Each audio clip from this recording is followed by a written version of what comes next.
as they grow up, they believe things. But angel just means somebody with power.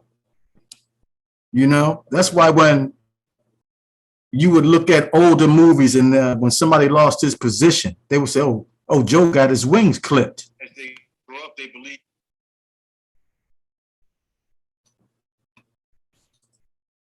You hear me? Yeah. I was switching audio. An angel just means one with power. See, a lot of times people, they read scripture and they take things literally, and they're not looking at the symbolism of what things mean, of what they really mean. Yeah, and that's what we do. You know what? That's what we do. I'm glad you said that. We read the same story and we try to look deeper. And sometimes you could be reaching, right? It's not there. And you could be trying to pull, I think it's called eisegesis, when you try to pull something out that's not there. And exegesis is what you're saying. It's already there, you just got to uncover it. Right. You know, so another thing that people miss about scripture, and when I say scripture, I'm talking about all of it. I'm not just talking about the Bible and the Quran. I'm talking about whatever scriptural book you believe in. Right. Most of those books is history written in advance. Mm-hmm. What I mean by that is like a deja vu moment. You know, have you ever had a dream and you dream something, and then maybe a month or maybe a year later, you were someplace and you were like thinking, and you said, I've been here before. And then you thought, I dreamt this, and now I'm walking into my dream. Has that ever happened to you? Yes, it's something similar, right? Where you be like, yeah, definitely. Yes, sir. I believe most people have this experience, you know, during the course of their life. And this is a sign of how great our minds used to be. We used to be able to talk to one another telepathically at one time. And there were great ones among us back then that could see the future. They didn't know the names of things, right, but they were able to write down what was going to happen in the future. And I'm talking about the scientists or the people we call gods. And they wrote these books, but they wrote them in a future tense. Like a lot of the things, that's why you have a lot of Afrocentrists when they say, well, we can't find any proof of this ever happening. That's because a lot of the stuff in it didn't happen. It was for a future time. So when these books came out 4,000 years ago or 1,400 years ago, a lot of this stuff didn't happen yet. Right. You know, like. Would you consider like a dual prophecy? Yes, some. Like for example, like the flood. You know, would you? So it's two ways. It's just a two-part answer. Would you look at that as a story that was to be symbolic now, or do you believe that happened? It was a prophecy for them at that time, and for us at this time, like a dual prophecy. Right. Well, I believe, as you stated, I believe it's a dual prophecy. I believe it's a dual thing. I believe that a great flood did happen at one time. Right. But not the way that we think it happened, where we think that somebody built a boat and got two of every animal on there. I mean, you know, we got to have common sense. You can't have no tigers and lions on no boat with other animals unless the tigers and lions become vegetarians. Right. So they're gonna die fasting. That can't happen, right? They were fasting. Well, you know, they wouldn't be fasting, but I like that. But we want to believe in. That was the month of Ramadan at that time, brother. Right. But as far as in the future tense, you know, flood doesn't necessarily mean us, you know, the humanity being drowned. Right. No, not that type of thing. So I believe that I'm with you on that. But we may even see that different, you know. I'm sure because I read that story. I believed it as a child, but as I matured and I started meeting people and people were explaining different things to me, I started, my belief system, it had a lot of cracks in it. right. I was raised a Christian and, my belief system had a lot of cracks in it. When I would talk to my friends of other faiths, they seemed to know more than I did. Right. Yeah, So I had bad information.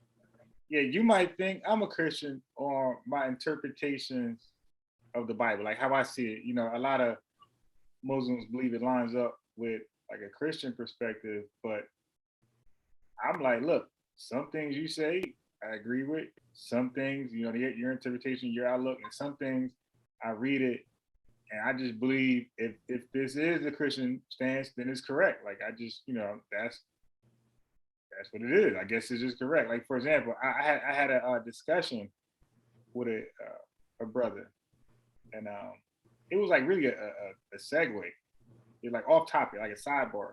We were talking about something totally separate. Then we got on. I think he mentioned it. We got on like Jesus just for a split second. And then he was like, "Yeah, Jesus wasn't born of miraculous birth. He had a father." So I was like, "Really? I never heard that before." Like who? So he was like, Joseph. I said, Joseph, the carpenter? Like, yeah. So I was like, brother, I don't believe I read that before. I said, I think I read that enough to be, I could rest my hat on that Joseph was not the father. It was definitely supposed to be. I don't know who the dad was, but somebody holy, the Holy Father, Holy Trinity, somebody was the father. And we had like a long discussion on that. And I believe two things. Either he saw it my way, or he definitely said that he didn't believe his argument was convincing that Joseph was the father. So I took that to believe he's seen it my way. Well, I believe that Joseph was the father. Okay? Yes. I believe Joseph was the father. Now that is not in Bible, but Okay, I got you. Right. but it's basically in the Quran. Okay, I got you. Yeah. He was trying to use the Bible, and I just couldn't see it. Now you can't see it in the Bible because the Bible is written in a very mysterious way because of handlers who got a hold of the Bible. And they changed a lot of things, and they put a lot of falsehood in the Bible. Even though the truth is in there, if you aren't schooled properly, you won't see it. But the truth is in there. But you got to think when you have different interpretations, these people that are interpreting the Bible are putting their truth in there, right? Not what the truth is. And if they're against the truth, then they'll twist the truth later on, which is what somebody like King James did. He twisted a lot of truth because he was a homosexual. So because he knew that certain parts, it was against homosexuality, where God called it an abomination. As you read on, in some stories he put some homosexual tendencies in there that you had to think was kind of suspect. But that's because he put it in there. He had his writers put it in there. Are you saying when I read the Bible, I got to be saying pause every time there's a period? Sometimes, yes. But there's a lot. But the Bible, I would never throw it away because it has too much truth in it.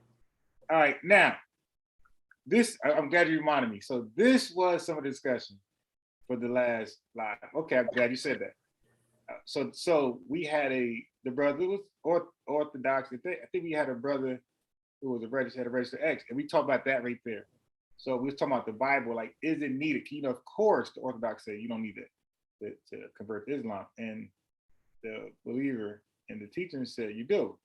So the believer in what teachings? The most honorable Elijah Muhammad. Okay, yes, sir. Yeah, he said you need to teach both, especially the Bible, to get black folks out of there. So anyway, so I asked the Sunni dude, how did he convert to Islam? And he said from Christianity, he was a Christian first, and he said the Quran. So he was like living proof that you don't need any Bible verses, to get somebody out of the Bible to the Quran. You don't.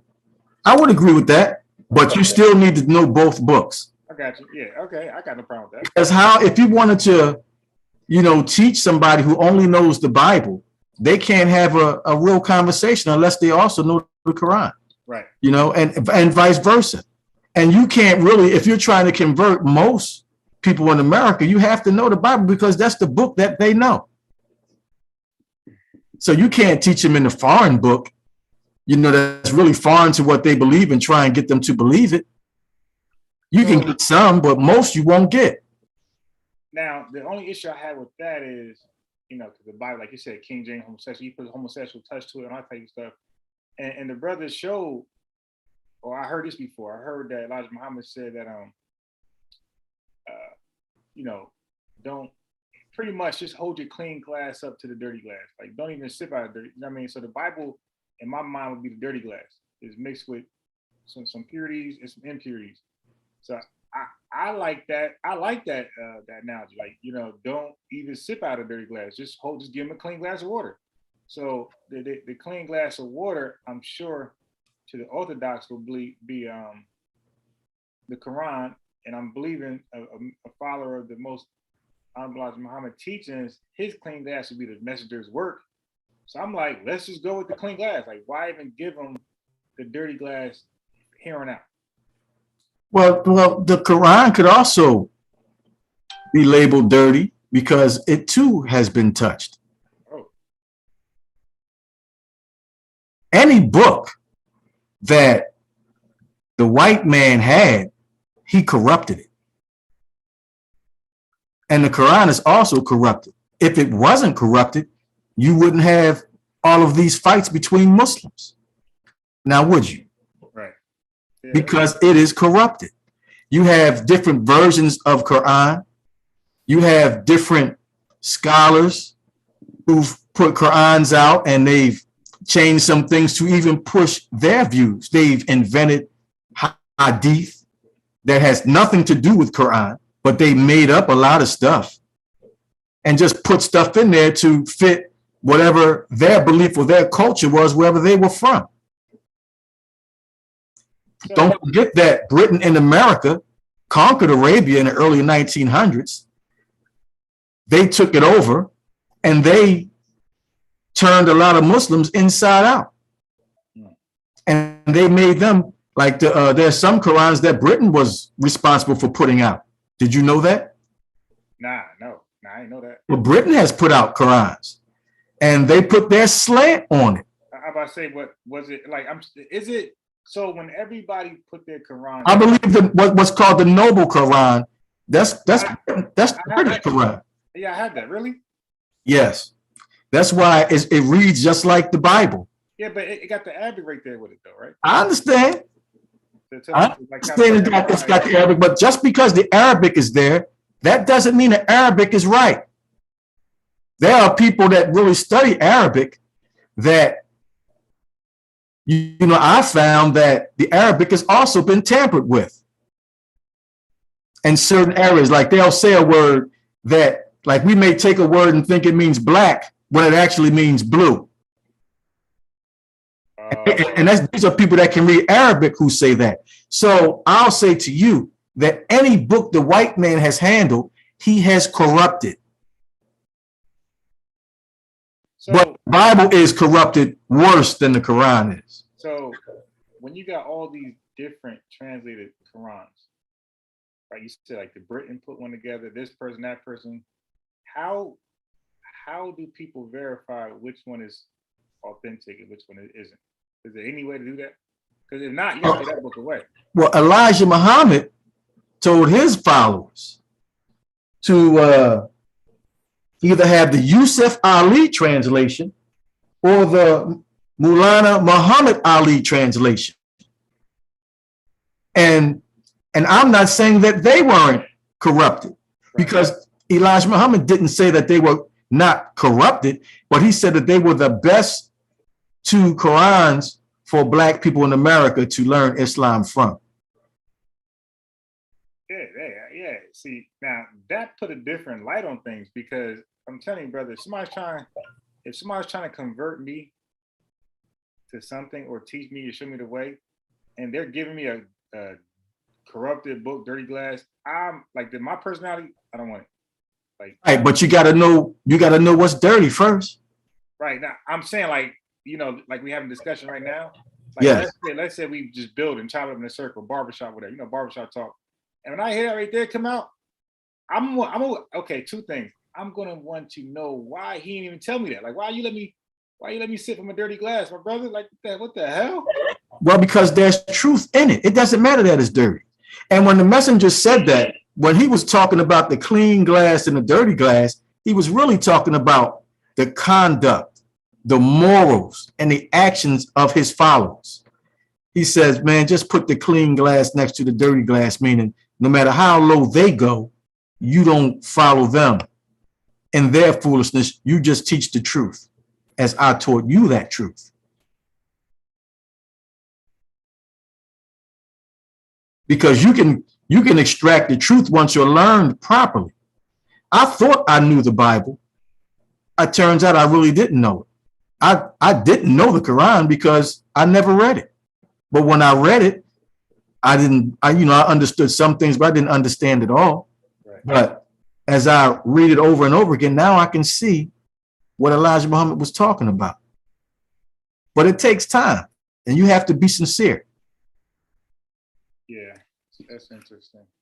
So, and I don't worry about people, Elijah Muhammad's detractors saying, bad things about him. I don't worry about that because I understand that there's no black man that tried to do anything for black people that this enemy didn't make look bad. What are some of the bad things they say about Elijah Muhammad? Well, you know what they say. I mean, outside the obvious. The biggest, well, that's the only ones that they can say is that because they tried to twist the way, all right, he killed Malcolm because people love Malcolm, so they used Malcolm against him. Then it was he was messing with little girls, getting them pregnant and all this kind of stuff. I don't believe any of that stuff. Right. I don't believe that, and I even go so far as to say that Malcolm X told some stories about Elijah Muhammad. So based on what I know and based on what people who was around when Malcolm X was around, and I even know a brother who was in the Audubon ballroom when he was assassinated. Really? Yeah, he's a minister, and he lives near Newark, New Jersey. I have a picture with him because I heard him teaching, and he said he was the only man that was searched that day because Malcolm heard him say that he wanted to harm Malcolm, so he made his guard search him. He was the only person that was searched that day, and then he witnessed everything, but he made sure that he was teaching us that the Nation of Islam had nothing to do with Malcolm's death. Now, many people in the nation wanted to kill him, but he said that they did not kill him because Elijah Muhammad told them not to touch him. Yeah, I was telling him, this is a sidebar, then we'll get right to it. I was telling the brother, we started chopping up about like sometimes when the subject is over, like some of us still stay, some people go, and we just had like casual barbershop talk. So we were talking about desserts, and we was talking about like the different milks we like to drink. Like some people, all type of milk out there, lactate, non-lactate, all types of stuff out there. So it got to, so I said, man, we talked about cookies, right? And some of us like to dip our cookies in milk. So I was like, bro, the best milk I ever dipped a cookie in was the milk I got from Nation of Islam. Like, you ever taste that milk before? The raw milk? Yeah. Brother, that's all I drink. Yeah, that's you dip that thing in cookie in that thing. Shit. Yeah, because I listen, man, I'm in the nation, so I'm just telling you, I'm a member of the Nation of Islam. What are you registered Muslim in the rank? Yeah, yes, sir. Yes, sir. I got my ex in 2002, but I was going to the mosque since 1992. And it took me, I was in and out 10 years. I was just like somebody going to church. Right. For those 10, but then I decided to get my ex, and I've been in the nation since 2002. And you said that's all you drink is the milk? Yeah, that's That's crazy. all I drank. And water. Do you like use it with desserts too? Yes. Okay. Cookies and milk. Yeah. I put my vanilla wafers in there. I'm trying to tell them, man. Yeah, man. I shake that thing up, and we got a lot of stores in the city I live in that sell raw milk. You can get it anywhere. Really? Are you serious? Hell yeah. If they don't sell raw milk, they know, man, look, I live in Philadelphia, and half of this city is Muslim. Oh, I was about to say, hell yeah. No wonder you could get it like that. Yeah. So they get it from out there. Yeah. You can get it anywhere. You go to any store, they sell raw milk. Really? Hell yeah. It's expensive, but they sell it. Oh yeah. I was gonna say that. Like, that's all you drink. You spend good, like what, $5, $6, $7? Some places they sell it for $8, man. Yeah. But everybody buy it. Yeah, nah, because don't stay long. Yeah, you're gonna buy what you want. And some people buy it and sell it. There's some old lady come in the store when they put the milk out. She buy 10 of them. Hey, she ain't drinking all that. Yeah, I'm trying to tell you like that. That's something I would treat myself to. Now, I haven't eaten cookies in a minute, but believe me, if that milk was up here as accessible as where you at, I would have been eating cookies milk a little more often. Yeah. Yeah. And the messenger also said the best way to have raw milk, he said, is to warm it up. And I ain't doing that.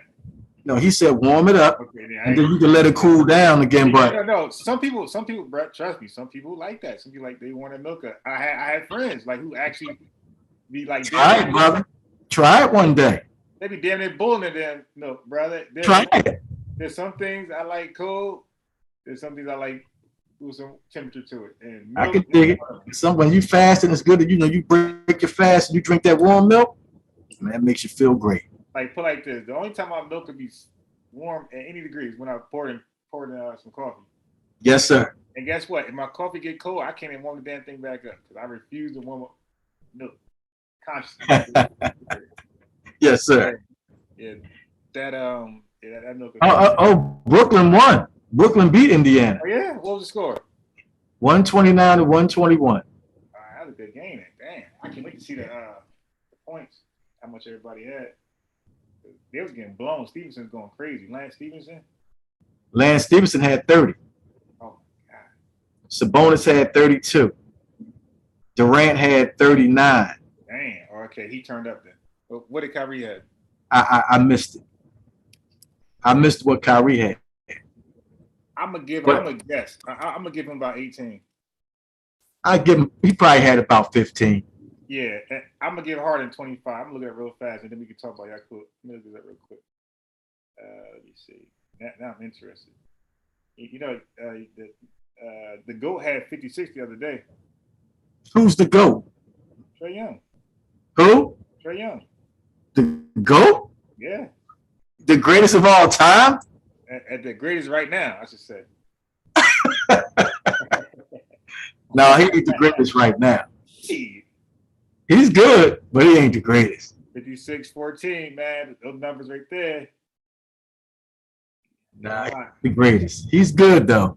So you can switch Kyrie and what I prophesied for Kyrie or predicted for Kyrie and Kyrie and Harden. You could switch. Kyrie had more. Harden had less. And KD had the most assists, by the way. They almost had triple double. All right. Okay, so I can't wait to catch the highlights on that. So anyway, LeVert, he ain't been the same, since he got injured. Oh, he ain't even play. All right. So anyway, let's get to it. So now let me ask you this: when you look at the Yakult story, do you see it as like actual history or as a story? I think we should go there first. I see it as both. It's a story about what took place thousands of years ago. Okay. And I believed it the first time I heard it. The first time I read it was in 1992 when I first started reading Message to the Black Man. Okay. And I believed it right away. And nobody taught me the story. I just read it in the Message to the Black Man. And I believed it immediately. You know what? That's kind of similar when I first read it. Like I said, my boy was like a born. You know, I think he's like third generation, something like that. And he had the book. He kept telling me to read the Message to the Black Man. I was like, I ain't reading that. So then he pointed to that part. He said, "Yo, just check this." He said, "Yo, just read the first paragraph. That's right here, or two paragraphs." He said, "Yo, just do that. Just do that." And I'm like, "All right, man, this guy's just annoying me." Man, I ended up reading that whole goddamn story. Mm-hmm. So same way, I read it myself. I was like blown away.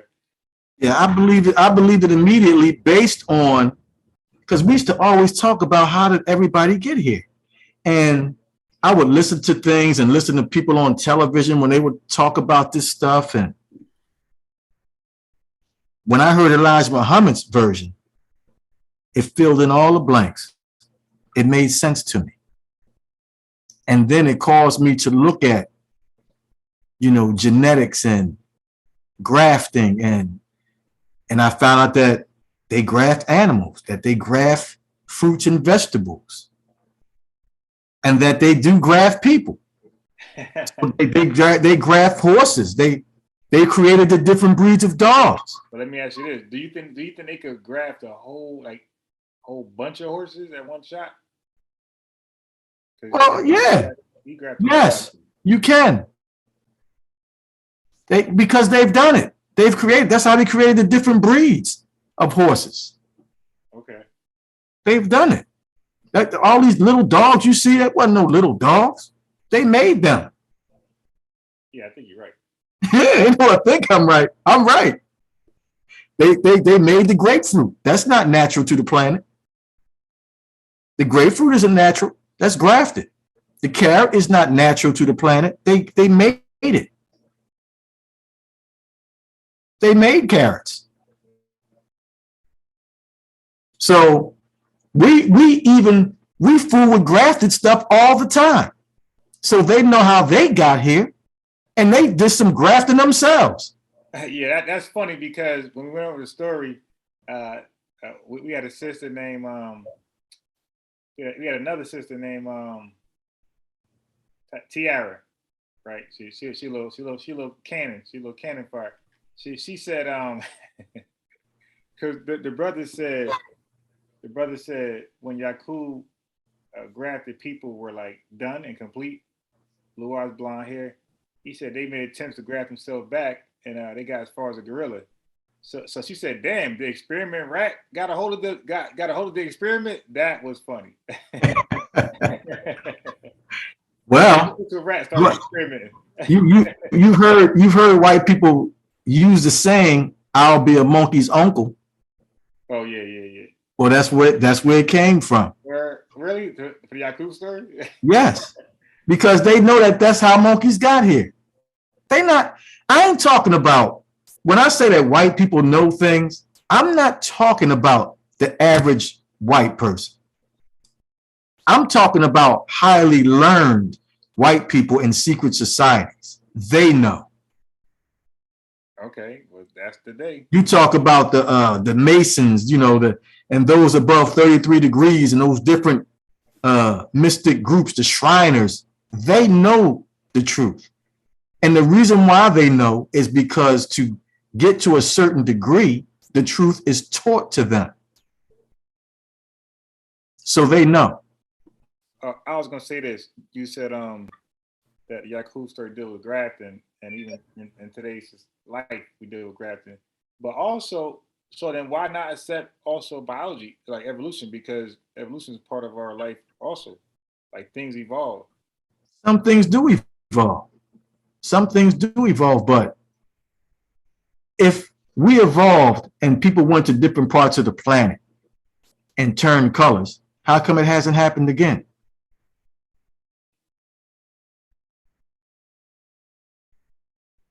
People turning colors?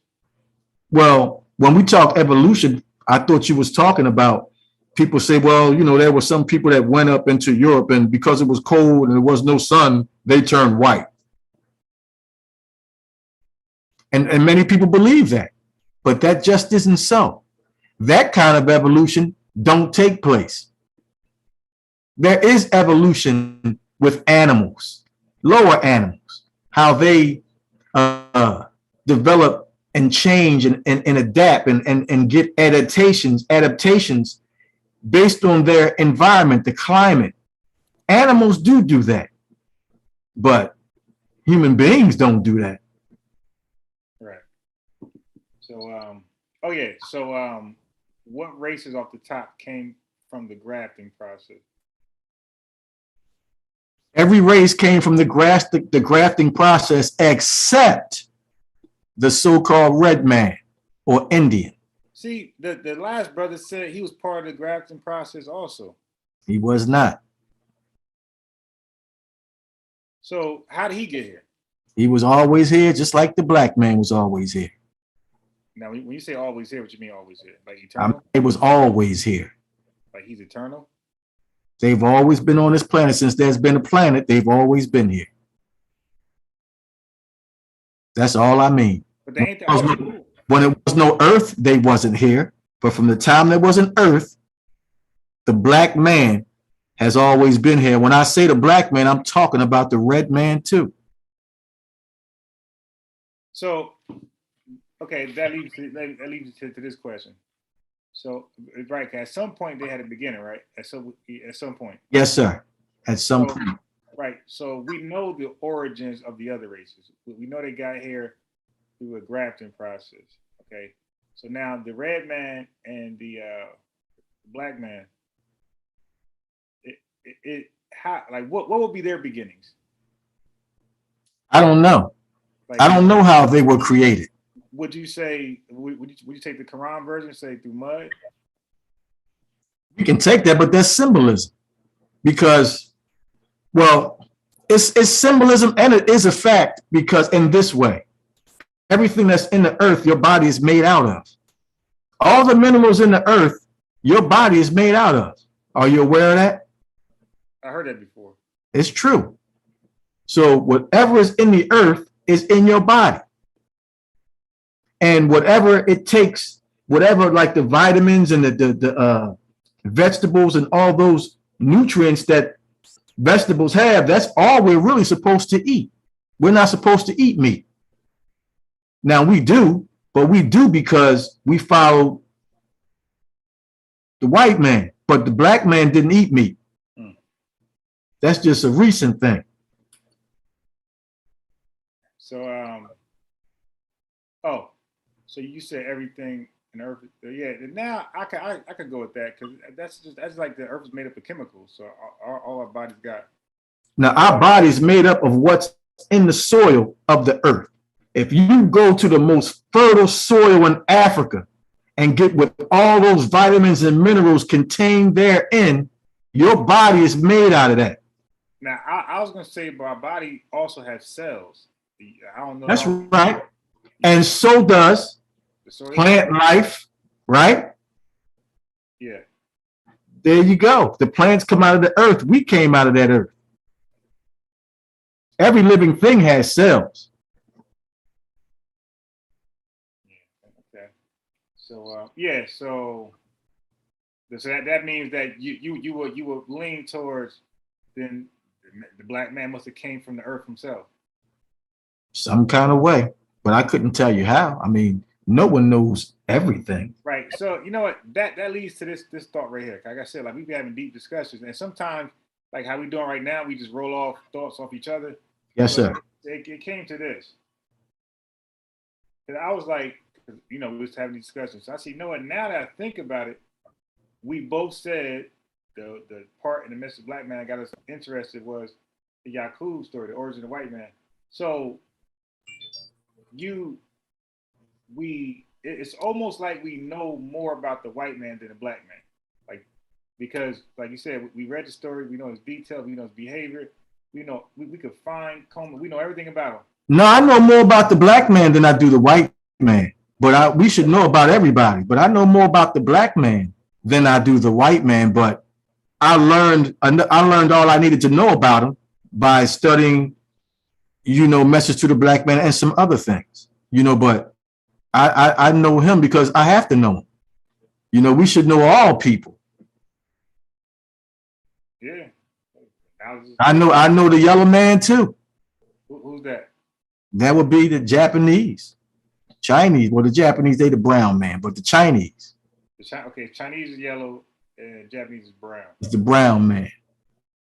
So so it was the black, brown, yellow, white. And red. So who's the red? The red is the so-called Indian. Now we say, so which Indian? The Native American or the East Indian? Just the Indian. The Native American is the Indian. He wasn't always here. How did the Native Americans get to America? I have no idea. They walked here. They walked from Asia. They walked at the top of the earth around where Russia is and where it connects into Alaska. And then they walked down the West Coast 16,000 years ago. Now, but they were not part of the grafting process, right? No, that's why I said they were always here. Oh yes, I was saying the grafting people, like of the process. So it was black, brown.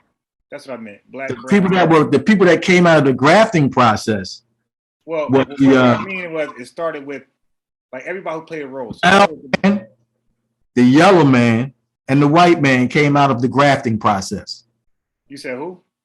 The brown man, okay, the yellow man, and the white man came out of the grafting process. Over a 600-year period. So, all right. So you would call them half grafted, I guess, because they wasn't fully all the way, right? Something like that. No, well, that was just a process because Yaqub's job was to make a people that were opposite of the black man. So the most opposite people that he got to was the white man. And that's where he was trying to go. He knew what he was supposed to do. Yaqub did his job. He was the scientist that was to create a disruption on the earth. And the disruption was to put a people that was totally opposite of the original man. Okay, good. So now we're going to where I wanted to go. So with that being said, will Yaqub be a devil himself? No, Yaqub was not a devil. Yaqub did his job. He did what he was born to do. So would you say that job was holy or unholy? Would I say what? His job was holy or unholy? I would say his job was holy. Now, that's the part where everybody started to like divide. Because what he did was ordained by God. It was ordained by the other guys that were there. Before Yaqub. Yes, sir. So when you say the white man job was ordained by God? The white man is doing exactly what he was made to do. So would you call his work holy too? I would call his work wicked. So if both of them were designed to do something devilish, why would Yaqub work be called holy and the devil be called, wicked? When you think about Frankenstein and the monster, Frankenstein didn't make the monster to be evil. He made the monster because he wanted to create life, and the monster turned out to be evil. But that wasn't Yaqub's intentions, according to the story. Like he knew what he was doing. He told his uncle, "Listen, I'm gonna make Dracula. I ain't making Frankenstein. I'm making somebody who's gonna really go out there and cause evil, and he's gonna rule you." That's what he did. Right. So now, if those were your intentions, if you're, because even his, according to the story, as the brother pointed out, even because I had, we kept going over the words. Like I said, we comb things out, right? Yes. Comb things out. So we got the wording. So we got his uncle even took that to be. So what are you gonna do? Call the people who? So his uncle looked at it as a diabolical thing. Like, yo, all you're gonna do is just screw stuff up. You're gonna create a guy or a human being or population to just kill. to be opposite of the original people. Right. So now, how would those? So knowing that he was going to create Draculas, bloodsuckers, to kill the black man. That's the part we disagree with. How would that be called holy? Because that's like I will give you a quick one. That's like real quick. Like, okay, white folks would justify, like they would say necessary evils. They would say, yo, we had to colonize, we had to enslave, we had to do these things so we could end up being where we're at now. It was a necessary evil. And they would look at it like this is why they don't really apologize. They'd be like, hey man, it is what it is. Like, yo, and we're not taking it back. It was holy. So Eddie Murphy be like, evil is good in Vampire of Brooklyn. that. So Yakub would be like Vampire in Brooklyn. Evil is good. You know, you sounded like him too. I just watched that movie yesterday. Oh man, I watched that thing over and over, especially that church part. That was hilarious. But like again, Yakub was not an evil man. He did what he was supposed to do. I got you. Now, brother. Okay. Now, I don't like who he made. I'm just saying. Hey, look. Now, here's another angle. I'm going to put it you this way. I'm in a group chat with a bunch of crazy, bugged out white gamers. And I'm advertising for, like, I'm like, yo, man, the mass shootings, man, it's whatever. You know what I mean? You got to do what you got to do. Now, I ain't doing it, but I'm putting a battery in their backs. Right. They go out there and do it. I'm just telling you, the average person is going to say I'm evil. Well, after Yakub made them, and they came back amongst the original people, they started causing trouble. They started telling lies. They started, tricking the black people to fight and kill one another. And then they were banished. Right. Black people, the soldiers rounded up all that they could find. They didn't find them all. Because black people fell in love with some of them. So they hid some of them. But all the ones that they could find, they ran them up into the Caucasus Mountains, where they lost 2,000 years. They became savage over those 2,000 years. And then Moses was sent to them, and he taught them what they needed to know to come back and take over the world, because that's when they took it over. When they came out of the Caucasus Mountains. That's why the wisest of white people love Moses, because Moses raised them up. And Moses taught them the forgotten technology that Yakub taught them. They forgot when they became savage. I mean, they still savage, but I'm talking about a different kind of savage. So savages don't necessarily mean evil. Savages mean like not modern. It means like your hair. It means not taking care of yourself and just not, having knowledge of yourself. That's a savage. Yeah. You're living a beast life. That don't mean you evil. Right. So I noticed that during the process, we're reading a story and like we even change readers just so nobody won't just skip over certain things. Sometimes when you're the main reader, you just want to get it over with. So you ain't even trying to pronounce things correctly after a while. So anyway, when we read over what was going on in the island of Patmos, we noticed that it was a teaching. Like Yakub taught his laborers, or I'm gonna say the doctors and nurses and things like that. Yes, sir. Ministers, and then the ministers taught the other laborers to keep this process going. So when they had a ready-made devil, what stood out to me was they had literature with them to like a doctrine.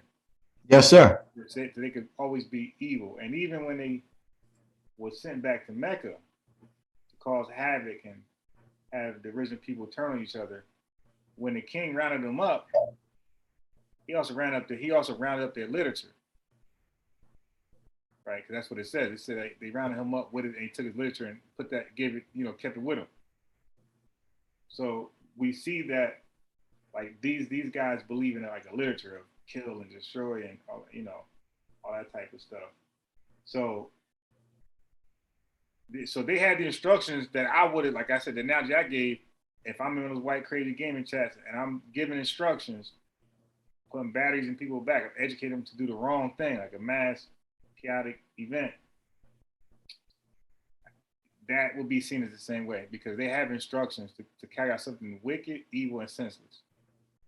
And when you do that, not only will they get in trouble, but the mafia leader also is going to be in trouble. The head dude in charge is, the conspirator. He's going to probably serve the most time. Right? But Yaqub was written about before he was born. So when Yaqub was born, those that were present knew who he was and what his job was. And they knew they had to let him complete his task. Because when the original people write history, it must be fulfilled. So Yaqub didn't just be born. He accepted who he was as he grew into himself. He was wise as a child. They say when he was 6, he knew what his work was, right? What he had to do. So he was written about before he came here. So even when he was locked up, the king knew who he was, and he said, I'm going to let you do what you have to do. The same way when Elijah Muhammad was locked up. And that same devil, who Yaqub made, knew who he was. And they didn't kill him because they knew they weren't allowed to. They said, we got your people so messed up, you won't be able to make them Muslims. But they knew that he was coming. They knew he was written about. I'm talking about the jailers here in America. So the same way they knew who he was, those back in Yaqub's time knew who he was. And they had to let him do his work. Now, whether or not we see it's holy or evil is based on how we see things. I say it's holy because he was written about before time, and the job had to take place because the gods wanted to put the original man under stress for a period of time. The time expired. Now Yaqub's people is going to be removed. Yeah. So I don't have an issue with the story or the prophecy and what had to happen, right? I'm not taking issue with you, brother. I'm just trying to explain it to you as best I can. No, it makes sense. Right? Like when you explain it, it makes sense. Like you help me understand the purpose, right? And so now, again, I know the I know the purpose. It's a divine will, that was he had to do it. He had to carry out this. Put the original man under stress because there was no, I'm not going to say they didn't have problems because he was in jail, right? Yeah. So they was having problems. And we know that there were original people who did fight because there was Buddhism 35,000 years ago. And it wasn't no white people around 35,000 years ago, and the Buddhists and the Muslims didn't get along. So it was turmoil, but it was another people that was supposed to come and make it worse.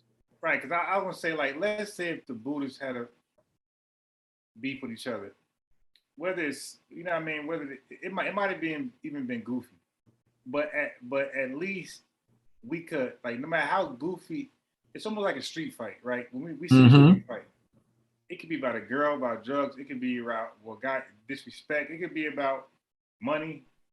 Once we learn why they fought, we know why they fought. Now, is it still petty, immature? Yes, but at least like they're not crazy. They both engaged with each other over, they agreed to a reason.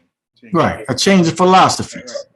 So if they warred back on stage 35,000 years ago, I'm sure in their mind it was justified. What Yakub people did, again, like they just turned up. Like, these guys. They did, but they destroyed every civilization, and it started approximately 4,000 years ago. Yeah. Remember when you were in school and you had ancient history, and they talk about Mesopotamia being destroyed and Indo-Eurasia. Yeah. Well, that's the original people, and the people doing the destroying, that was the white man. Right. Many different tribes, Alexander the Great, whoever, all those different tribes, but they all came down and they just started to raise havoc, just destroy. Okay. And they did their job. Yeah. Nah, they did a hell of a job. So yeah. So this is the last thing on that, and we can move to another part of the story. So this last thing on that, just a thought, to leave you with, and you could respond. So Yakub's work was holy. Then his work carried out his holy instructions in a holy, perfect way. I would just see his work as a part of his work will be part of that holiness. So I don't see anything wrong with your thought. That it's nothing wrong with thinking like that. Like I say, I call it holy. I call it holy because it was written about by God's thousands of years before he came, that it was to be a disruption in that cycle, in the cycle we live in, this 25,000 year cycle. Yakub was to start his work in the year 9,000, and it was to go to the year 15,000. So we are in the year 15,000. We're in those years now. Right. So it's probably 15,000. We're in the year 15,108, something like that, or 107, one of those. So in this cycle, now the white man's world has expired as far as his time. Of course, he's still here, but they won't be here long. Now, I don't know how long it'll be before they go or they're out of power, but we are in a time when that power is being broken. And we've been seeing it since 1914. Although his world coming down is just akin to a person having cancer. You don't see it in the beginning, but at the end, you begin to get sick. And when you finally go to get checked up because you've been in denial, now it's too bad. It didn't spread all through your body and it's going to take you out. Well, the same thing is happening with their world. Even though we'll preach against them and they see us every day, yeah, they don't realize their world is being destroyed in degrees. So it's happening day by day, week by week, month by month, and year by year. It'll be dope. It'll be dope if like there was like a good Yakub, like if there was another like guy who was around and he was born. He created something, people or something to get rid of Yakub. Already made those. That would be dope. If somebody there was like the anti Yakub came. Yeah. That's what Elijah Muhammad is. All right. His job is to change the minds of the people one by one. See, once you change the minds of the people, evil can't stand. But it's a hard job changing the minds of the people because the devil ain't no chump. He ain't no punk and he ain't stupid. He's very wise. And it looks like we ain't making no progress. Right. It looks like. Yeah. Yeah, I'll tell you one thing. The first person who make an anime movie on Yakub gonna make a lot of money. Right, yes, sir. That's an interesting story. I seen like I think what the Boondocks did a little skit, and that was dope. Yeah, yes, it was. Yes, it was. It was an old movie in the 70s about Master Fard Muhammad. Really? Yeah. But I never saw it, but I heard about it. Okay. Wow. I looked for it. I couldn't find it. But see, they know about Yaqub. They don't want to write that. They don't want to make that book. They don't want to do that story. And Yaqub is in the Bible. They know that story. Where in the Bible? Let me find it for you. No, you ain't gotta do that. You know, I'm saying like Old Testament, New Testament. It's in the Old Testament. Okay. Yeah, nah, you don't gotta do none of that extra stuff. I'm gonna find it so you can read it for yourself. Okay. I'll just tell you where it's at. Yeah. But you won't be able to see it until, you'll be able to see it now, because when you read it, you know enough about Yaqub that although it's in symbolic language, you can sit back in your chair and say, damn, it's been in my face all this time and I never saw it. But it's not that we're slow. We can't know unless somebody show us. That's dope. Is it in the Quran too? Yes, sir. Oh, dang.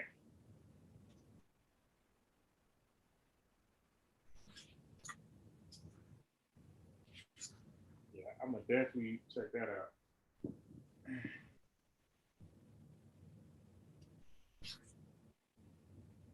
Okay. It's in Genesis. And it's in chapter 30, Genesis 30. And when you read down, you start at Genesis 30:30, and you just read, you'll see it. Okay. You read all the way down to 41 or 42 or 30, just read 30 to 31, you'll see it. Okay. Yeah, I'll do that later on. And it's also another place to go, Genesis 31, 41. You'll see it. So they hit it in the Bible. That's crazy. Yes, sir. Yes, sir. And 32, Genesis 32, 24 to 27. And 32, 30 to 31. You'll see it. You know enough that I ain't got to explain it to you. Right. You'll see it. Okay. And you'll say, man, that's been right in my face all this time. And I felt like when somebody pointed it out to me, I said, dang on, man. But you're not going to be able to see that unless someone teaches you. And that was Elijah's job, because I learned it from reading Elijah Muhammad's books. His job was to put it out there. So they knew what they were doing when they corrupted the Bible, because it was plain before. But they changed it, and they put it in symbolic language to hide the truth. Yes, I guess people are so mad at, Black folks and just Black people condition just globally. They're so upset at it. It's really just not a cool thing to be experiencing, that anybody associated with it, like, as a collective, we ain't trying to look at it as a positive in any way, shape, form, and like that's how most Black people gonna feel. Because so if we find any slave trader, anybody who participated in our demise, our fall, like the average Black person ain't, that's it. Like, you're done. You're cut off, and that's it. Like, if there's an African leader in history that we could get a name of, right? And we find out that dude he's done. Like, I don't think Black people, especially over here and throughout the diaspora, are gonna right at all, zero. And a lot of times we shouldn't feel like that, because a lot of those people were tricked. Like some of those kings that sold their people into slavery, Yeah. they didn't know that they were going to be in this type of slavery. Although there was slavery before, it wasn't like what we experienced. It was done totally different with us. Yeah.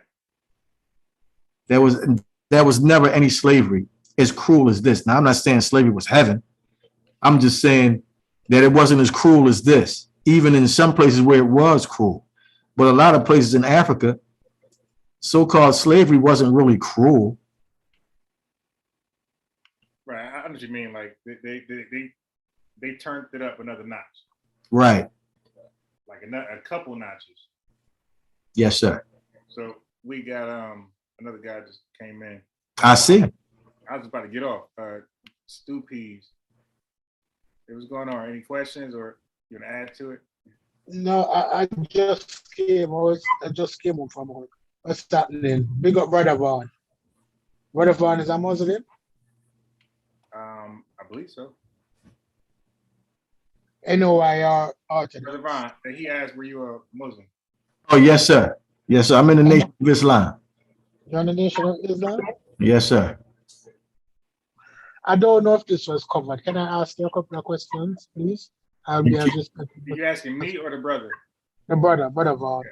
Yes, sir. Bro.Vaughn, earlier in the week, I was made aware that Nation of Islam view Allah as a man. Am I correct? Yes, sir.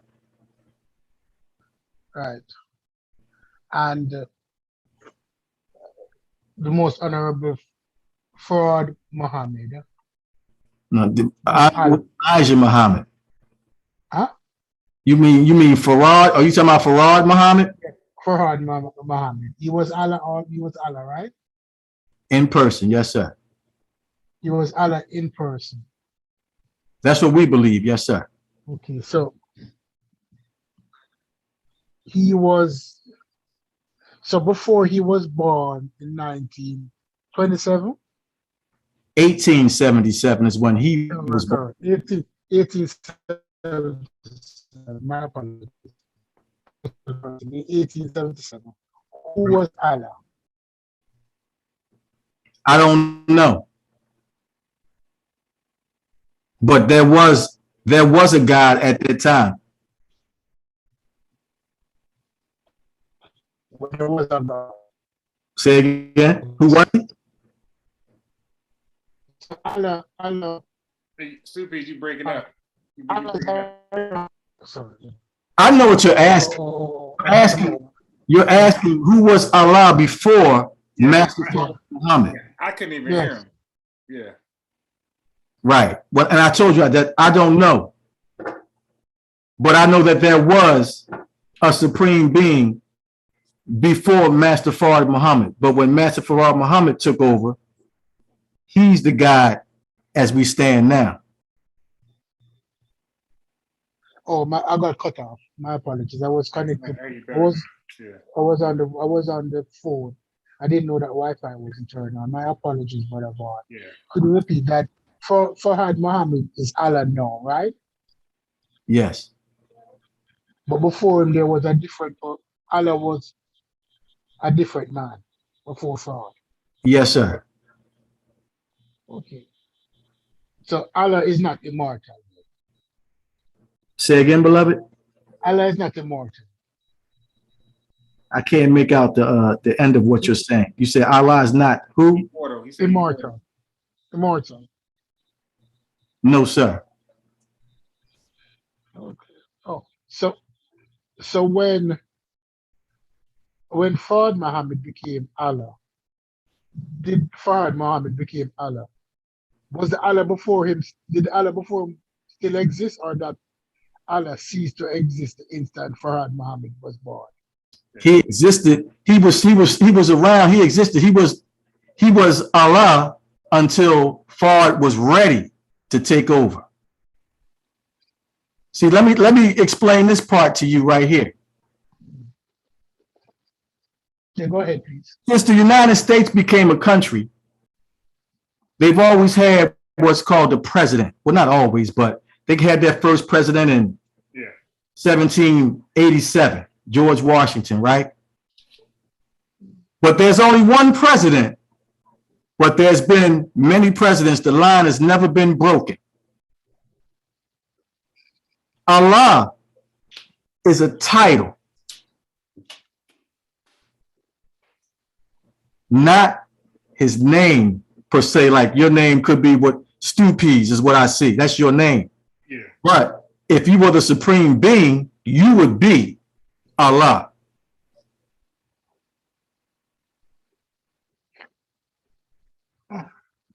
So Farhad Muhammad is now the supreme being. Farad Muhammad is the supreme being. Yes, sir.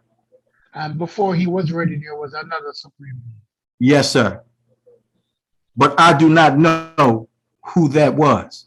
Oh, no, that I won't go down that line with you because I had it wrong, and I am glad that you cleared it up.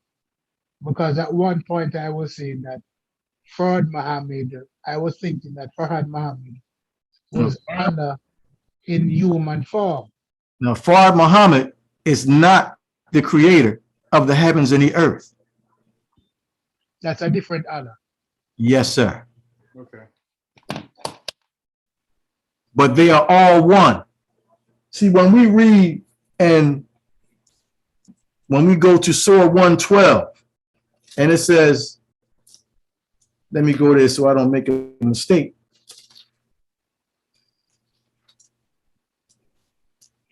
The unity which all Muslims know, say he, Allah, is one. Allah is he on whom we all depend. He begets not, nor is he begotten, and there is none like him. Now, Muslims criticize those in the nation saying, all you got to do is read that and you know that you're wrong. And on the surface, we do look wrong. But when you look behind the words, you see something different. Okay. Yeah. So there is no individuality between the many Allahs because since they're all one, they're that similar individual. They're almost the same individuals in a different body. There's no individuality. It's as Elijah Muhammad taught it, he said that every time another supreme being took over, he improved upon what the previous God laid out. That's all that he said. So is Allah, the title Allah, given to a man with Yes, sir. Special abilities? Well, we're taught that all of us have special abilities, but he is supreme. He has best honed his abilities. And he has the ability to create. Yes, sir. So does Farhad Muhammad still maintain the ability to create as the original Allah who created the universe? Yes, sir.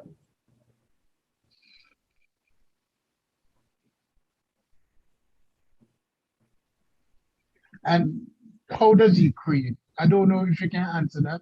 Is Yeah, it that the manifestation of the mind? I said I cannot answer that.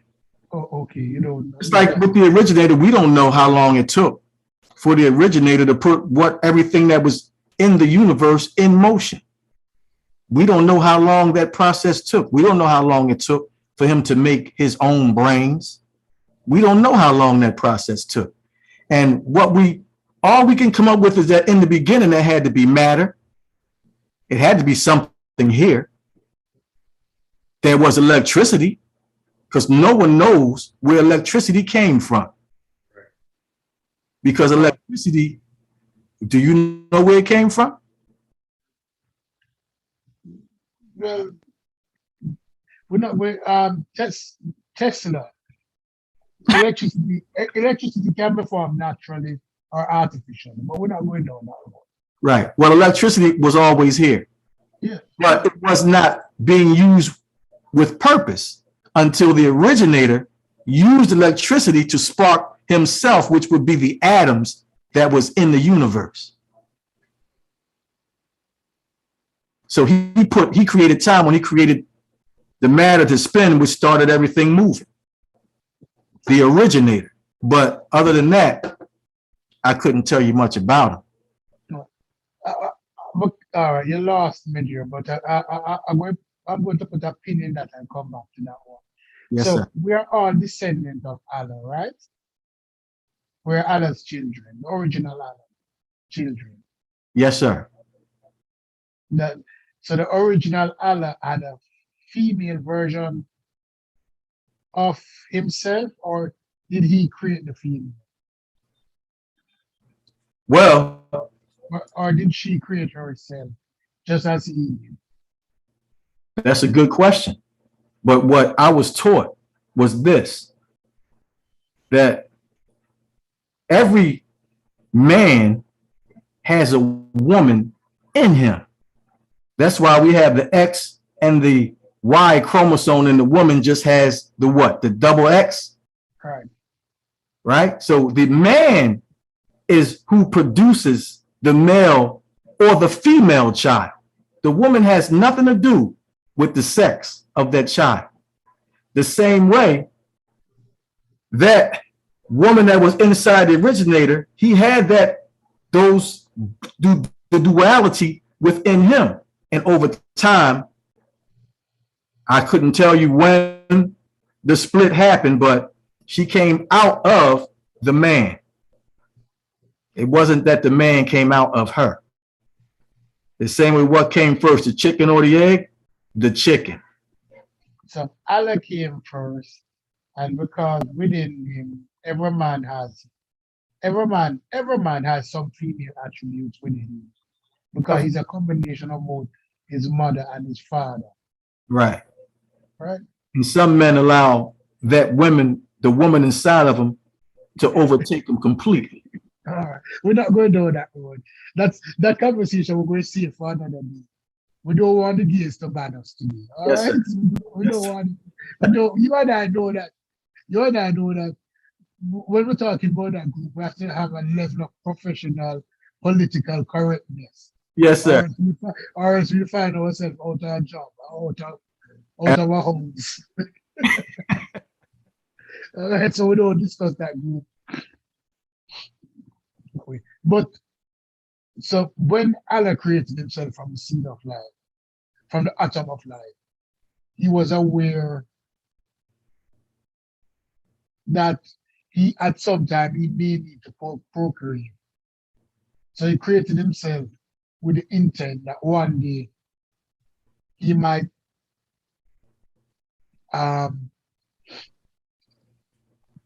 might derive a woman, a partner, a helpmate from himself. Correct? Yes, sir.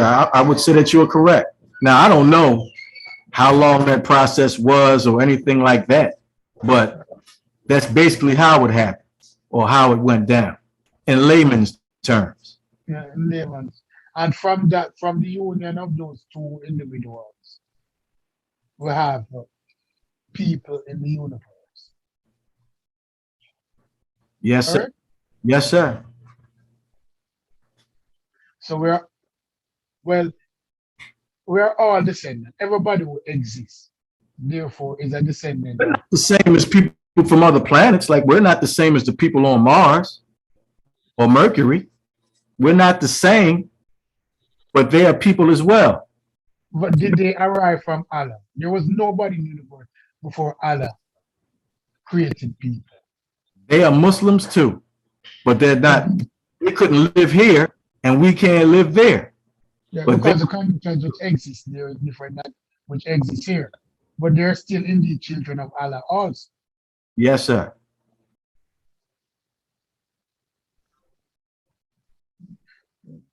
I'm not criticizing. I just want clarity. Yes, sir. I don't take it. So, I mean, the only way to know is to ask questions, and you can either believe or disbelieve until you finish your study. Because I was of the belief that Allah um, placed himself in the form of Farhad Mohammed. Excuse my pronunciation. I have a problem with it. All right. F-A-A-D. You're doing very well. I mean, we So should be I don't want to disrespect different him. language anyway. We're speaking the language of our slave masters. So, I mean, if I was really speaking my language, it would be Arabic or some African dialect that I wish I knew, but I don't know it because of what happened to us. Right. So no, So, okay, I'm glad you can understand me speaking this bastard language. all right. So, all right. I was meant to understand also Yes, that sir. that the new Allah is elected from a group of individuals. Am I incorrect?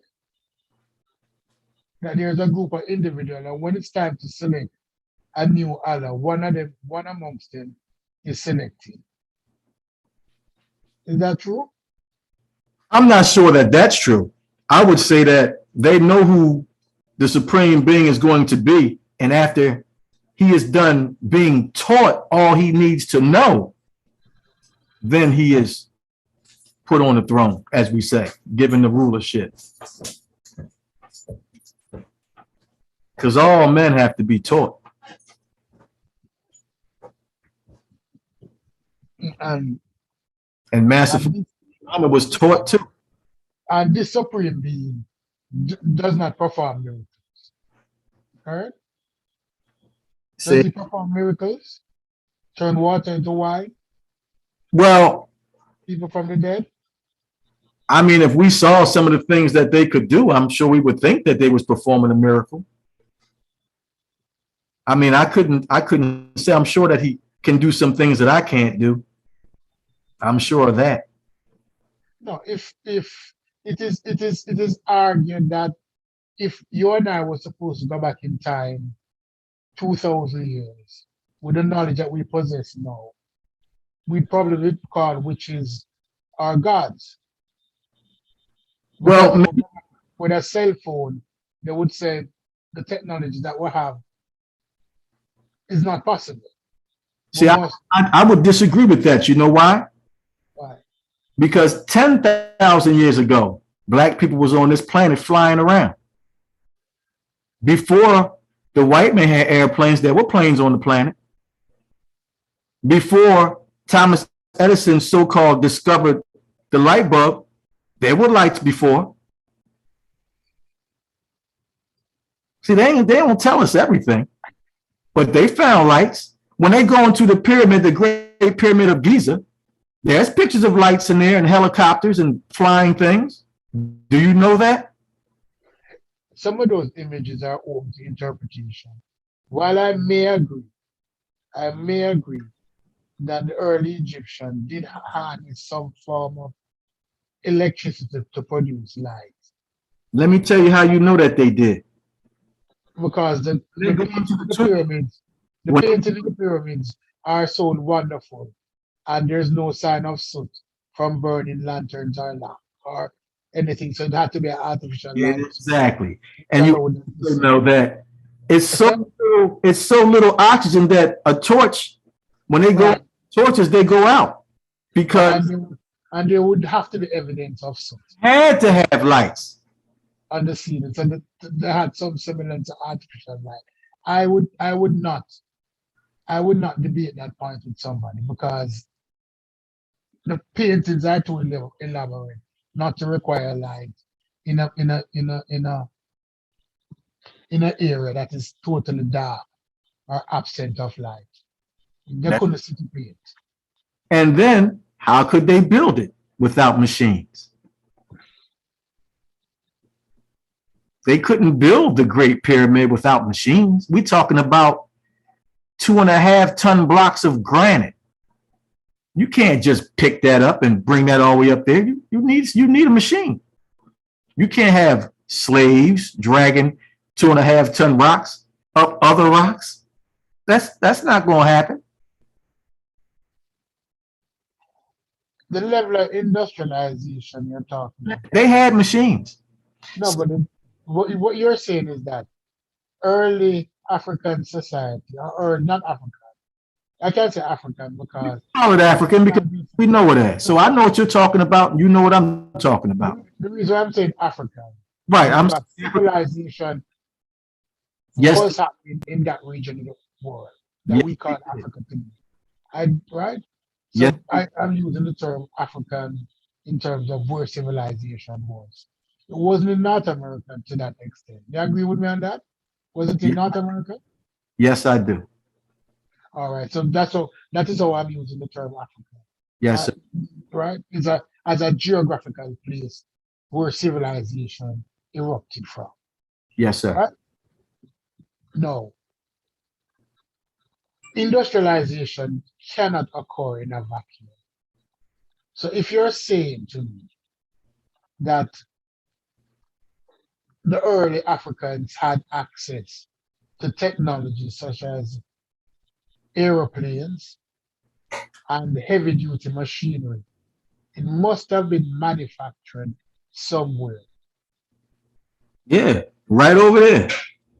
right? But there must be remnants of the manufacturing See, process. you got to think, stop thinking of us in the state we are now. No, no, I'm not thinking of us. No, no, no. I'm We not were thinking of us in the state that we are now. back, they were a lot. This is before, see, our people had to fall. They fell.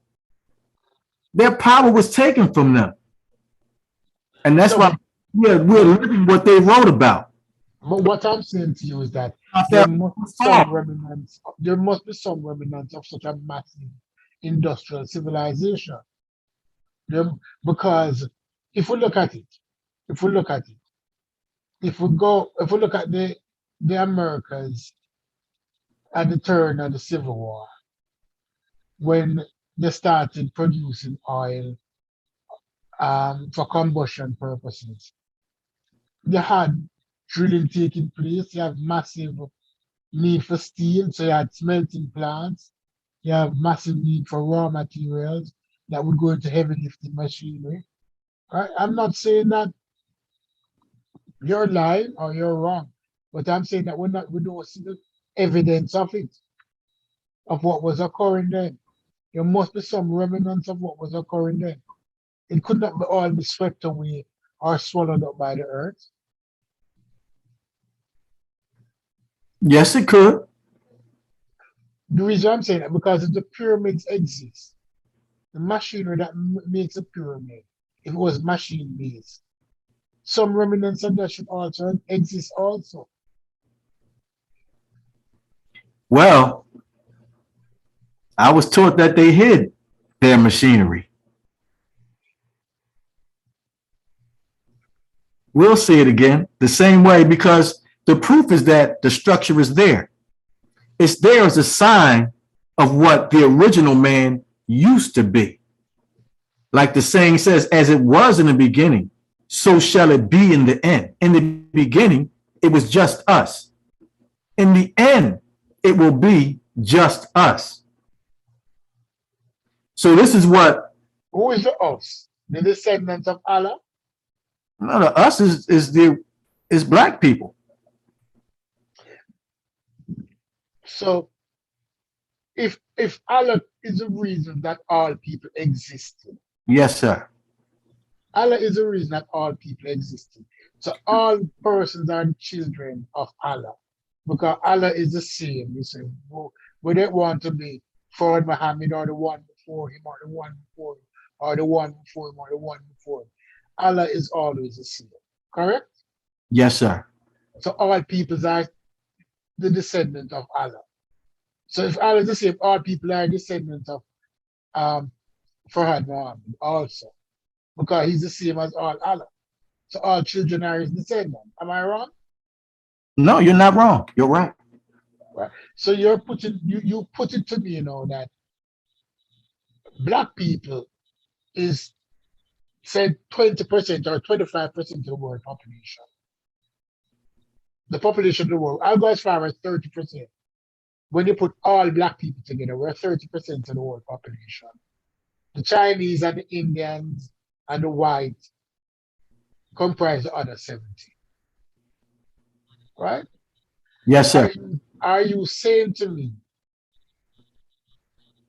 that Allah is going to destroy 70% of his children?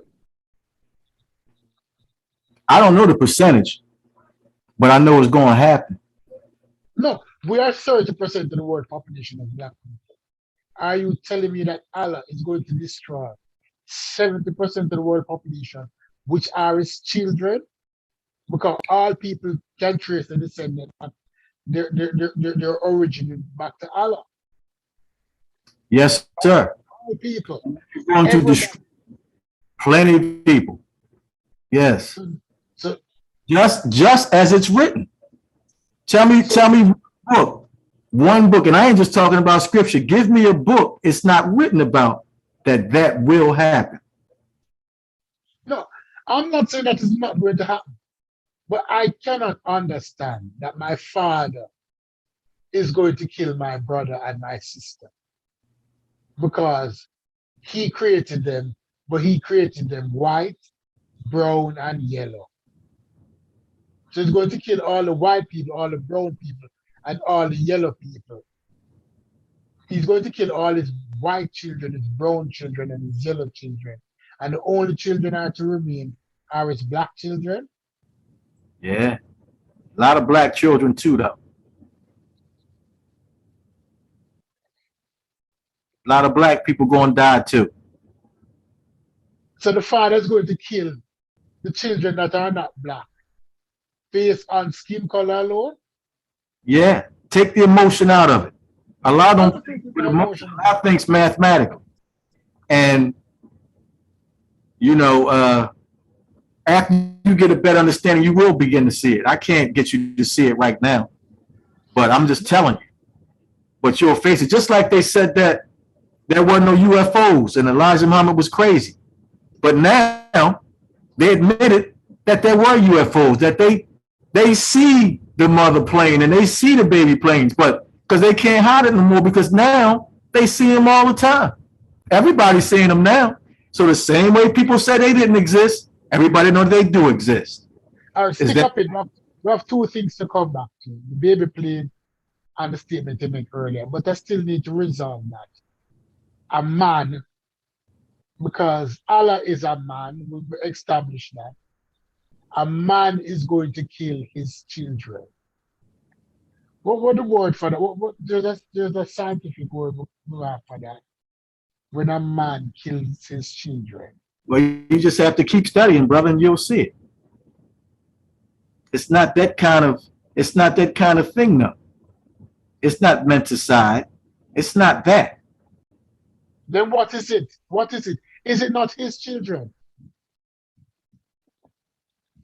You got to, like I say, brother, you got to study. I mean, the way you thinking about children, it's not the same as where it'll be where we father children. And it's not even the same as where you have to be found doing what's right to be his child. You just can't be existing and be his child. You can't just be doing evil and all manner of barbarity and be his child, right? So you can't. You can't. All right. Based upon what you just told me. You can't be a man laying with a man, or even a man or woman laying with animals and be his child, right? So, all right, based upon that, what you just told me, that means black people who are homosexual, who are unfaithful, who do not accept Allah, will also be killed then. At this time, everybody doesn't have to accept Allah. As long as you are a good person, you can see the hereafter. So, okay, so as long as you're a good person, as long as you're black, no, as long as you're a good black person. A good person with good morals. No, you're missing out the most important part. As long as you're a good black person. I'm trying to say it as nice as I can. No, don't say it nice. As long as you're a good black person. Am I wrong? No, there will be some white people that see the hereafter. But then some is a relative term. See, listen again. I said, as it was in the beginning, so shall it be in the end. Meaning, at the finality, white people won't exist. But it won't be because Allah killed them all. That's why you gotta study. No. I'm not going to fall into that. You shift the goalposts a while ago. That was a cute shift. You just slight it. You just reduce the size of the rim by an inch. Might not be nice. There are some that will see the hereafter. Elijah Muhammad taught that. Elijah Muhammad said some white people will make it into the hereafter. Yes, he did. See, so to say that the people in the Nation of Islam just hate white people, that would be wrong, because Master Muhammad looks white. But my thing is my understanding is this: is that you don't have to hate anybody to express a reality. If the reality is that the sun will rise tomorrow. That's right. Yes, sir. It's the reality. That's right. No matter what you believe or hate or not hate, you cannot stop the sun from rising tomorrow. Exactly. Therefore, you don't can't hate. At one time on this planet, everybody was black. Right. You're stepping ahead of me because you know what's coming back to you. Because in the beginning, as you said, it shall be as it was in the beginning. And as it was in the beginning, the original man, because beginning and origin is almost the same word. Yes, sir. Because we can't say in the origin or in the beginning. It has the same meaning. You agree with me? If I said to you, in the origin. I do agree with you. Right? So in the origin, all people were black. And it shall be as it was in the origin when all people are black. Right. Right? Yes, sir. So black by our definition in the United States don't pertain to skin color. Because you can have people who are black who appears to be white because we prescribe to the one drop rule. Am I correct? They're still black. Yes, once you have one drop, right? If you got a black parent or a white parent, you still black. If your mom or dad is black, you black. Right. Right. So, therefore, if all people, if it's going to be black people again, as was in the beginning, all other persons will cease to exist. Over time. But if you cause people to go extinct over time, would it want to be 1 day or 1,000 years? I take that up with Allah, brother. No, but I'm saying if you cause people to go exist, would it take 1 day instantaneously or 1,000 years? You're still causing them to exist. So you're killing all other people.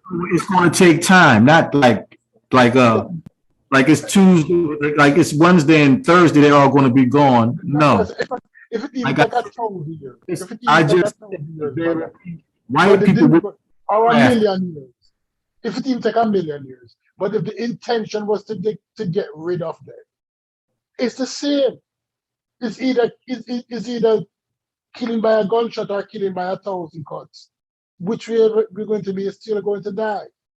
So you'll still be responsible for the death of all his non-black children. He's going to die, but I'm saying that as a group of people, that particular group, over time they'll cease to exist. Then what is that? What is cease to exist? When something ceases to exist, does it not die off? That means people kill them or they just die out. That doesn't mean people just like, let's just kill them. No. Those that see the hereafter will not be killed, but they will die out over time. Can I ask you a question? How does a black man live forever? How does Allah live forever?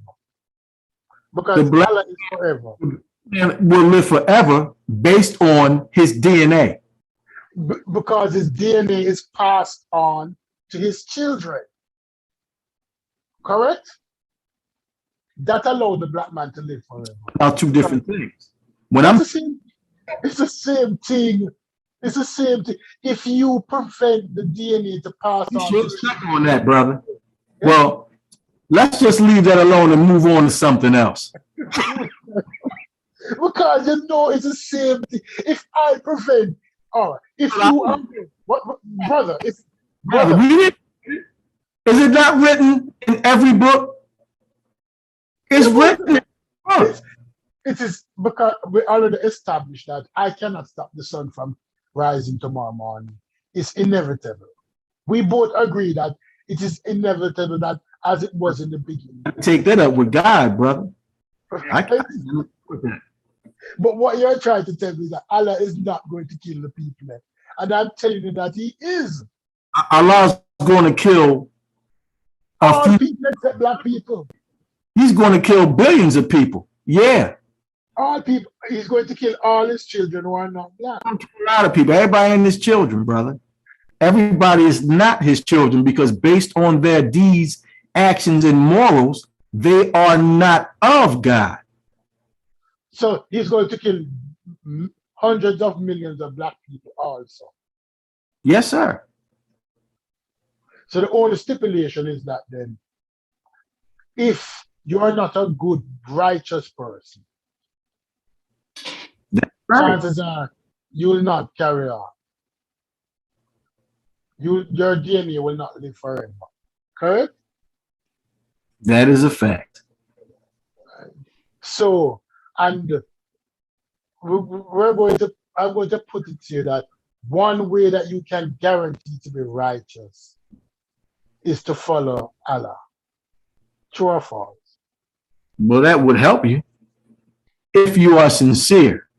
So if you are sincere in following, no good, right? You will live forever through your children. Wait a minute, brother. A lot of people that claim they are with Allah, but if you place them under examination, you will find out that they are not. Right? So once you are righteous in your belief, and I use the word righteous correctly. A righteous man is a just man, is a truthful man. Yes, sir. Because you cannot be a liar and be righteous. You can call yourself righteous, but we know that you're not if you're a liar. So a righteous man, right? And it's almost to say a righteous. I can put it to you also that a righteous man, based on him being righteous, will be a follower of Allah. He could be. That is almost a prerequisite for righteousness. Because a righteous man is an honest man, is a truthful man. I wouldn't say that. And a righteous man will recognize God. I wouldn't say that. I wouldn't say that righteousness is necessarily has anything to do with they may not know of Allah and they may still be good people. Everybody doesn't know about Allah in the way that you or somebody else may know. All right, that doesn't what if people. Today you're talking to me, and today you have made me aware of Allah. You have made me aware of Allah. You have said to me, stupid, Allah existed. Allah is a man, but Allah lives forever through his office. Allah is an office. Is an established office. Yes, sir. Yeah, but what I call an office? I said yes, sir. Yeah. He lives through his title in an office. He presides over us. But it's a continuous line of Allah. Right? Yes, sir. So I am aware that Allah exists. And I'm aware that Allah is the creator of all things. Right? He's the creator of all things and is the way for me to find peace. And I have not, you told me about it, and yet still I still not accept it. Although I'm a good person, although I am ethically a good person, or many persons consider me ethically a good person. Know that I've known the information, but I've turned my back on it. Could I still be considered? Yes, sir. So you can turn your back on Allah and still be considered to be to get to that place, to get to peace, to get to the Yes. good. Yes, sir.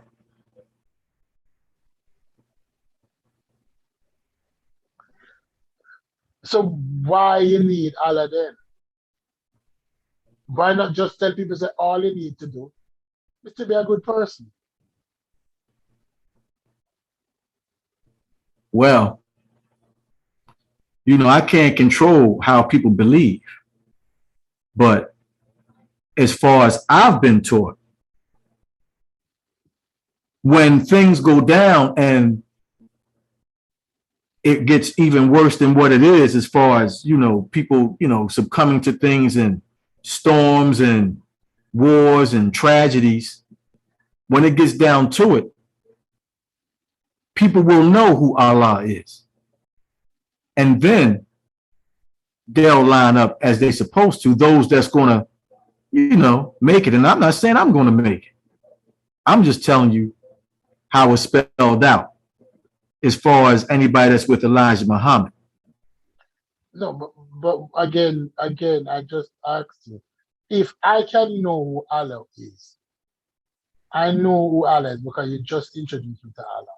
You have Yes. introduced me to Allah, so now I know who Allah is, right? Right. But Well, knowing who Allah is won't prevent me. I can still not accept Allah and get to the good thing. Stupid. Are you a Muslim? No, I'm not. I'm not.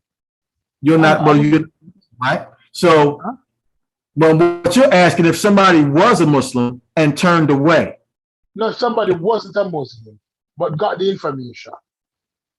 You told me that there's alligator down the road, and you said, stupid, don't go down that road. There are robbers down that road, and they plan to kill you. But I can show you a path to life. And I said to you, brother, I intend to still go down this road. And that would be on you. If somebody did attempt to show you, right? Right. And like I say, you can either try to believe or study so that you can believe, because you hear something don't mean you're going to believe it. Because when I first heard something, I didn't believe it because I was raised a Christian. And I still consider myself a Christian. I still believe I'm a Christian. I believe I'm one crystallized with Christ because I know what Christ is. So I consider myself one with Christ. No, but I know that I'm a Muslim. But Christ, the story of Christ as written in the Bible.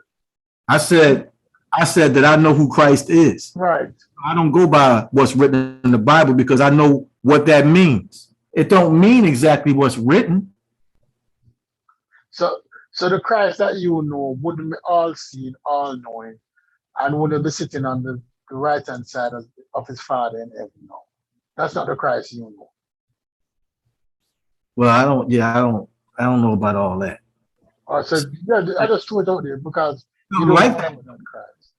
There's something like that. Hmm? It's something like that because even in the lie, there's the truth.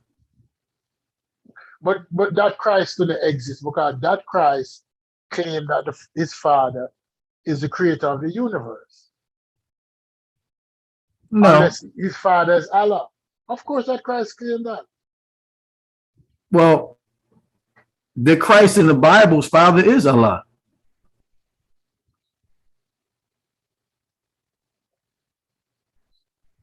The Bible teaches Islam as well. No. I have no problem because I'm operating under the premise that you said that Allah is the creator of all human beings. Right? So if Christ walked on earth, he has to be a descendant of Allah. He has to be. He cannot be a descendant of anybody else.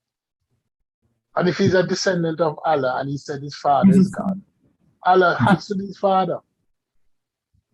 Right, but not in the way where he came from Allah's loins. He came from Joseph's loins.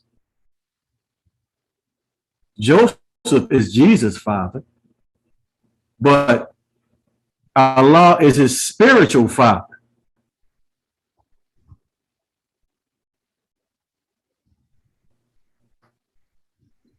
We'll argue that point another day because Yes. Joseph and Jesus and all of that. Because I'm enjoying our conversation.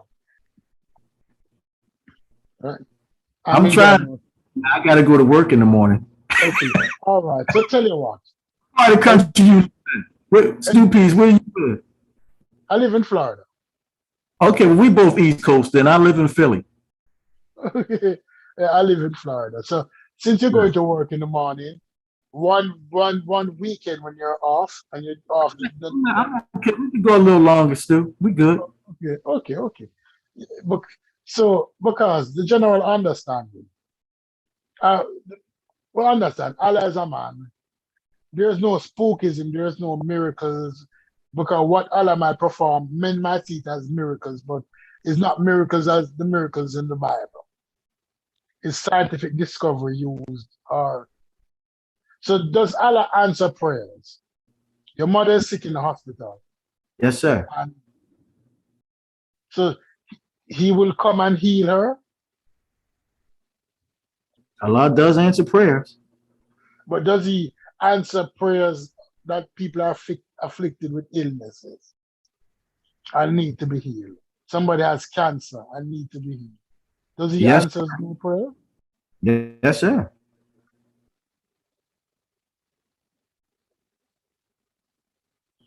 So, and but does he do like laying of hands? Does he has some mystical way that he remove illnesses from people? How he goes about answering prayer? I couldn't say no. I mean, I don't know, but I couldn't say that. No, I couldn't say no. I mean, we don't believe it as the way where somebody come in church and touch people and they, get healed. No, I don't know. I wouldn't go with that. But I can't say if somebody prays and then something happens for them, or somebody does something for them and they overcome their illness, something like where they just know that they're supposed to be gone, but they're here. It could be a miracle. I can't say, but I know that Allah does. He can, and he does do miraculous things for people. So Allah has the capacity to perform miracles. Miracles that are what we interpret as yes, sir. Yes, sir. But all things can be explained. All right. So I'll put it here. So we're back to the original premise. Then Allah is a man. He is the supreme being, gifted in all knowledge. Yes, because sir. He has the knowledge to produce, to assist the black man, the original black man, to produce flying vehicles, industrial lifting machines that build the pyramid, special machine with flying vehicles tens of thousands of years ago. And yes, today he has the ability to produce. Just use the pyramid example. There's other things as well, but as an we're just example, using those two things. And he also possesses the ability to design and build a mothership. Yes, sir. But along with his superior intellect, he also possesses the ability to heal. Absolutely. As a man. Now, I'm going to put it to you that Allah is more than a man. Would you agree with that? Well, I would say, he's a special kind of. He's a different man, but he's a man.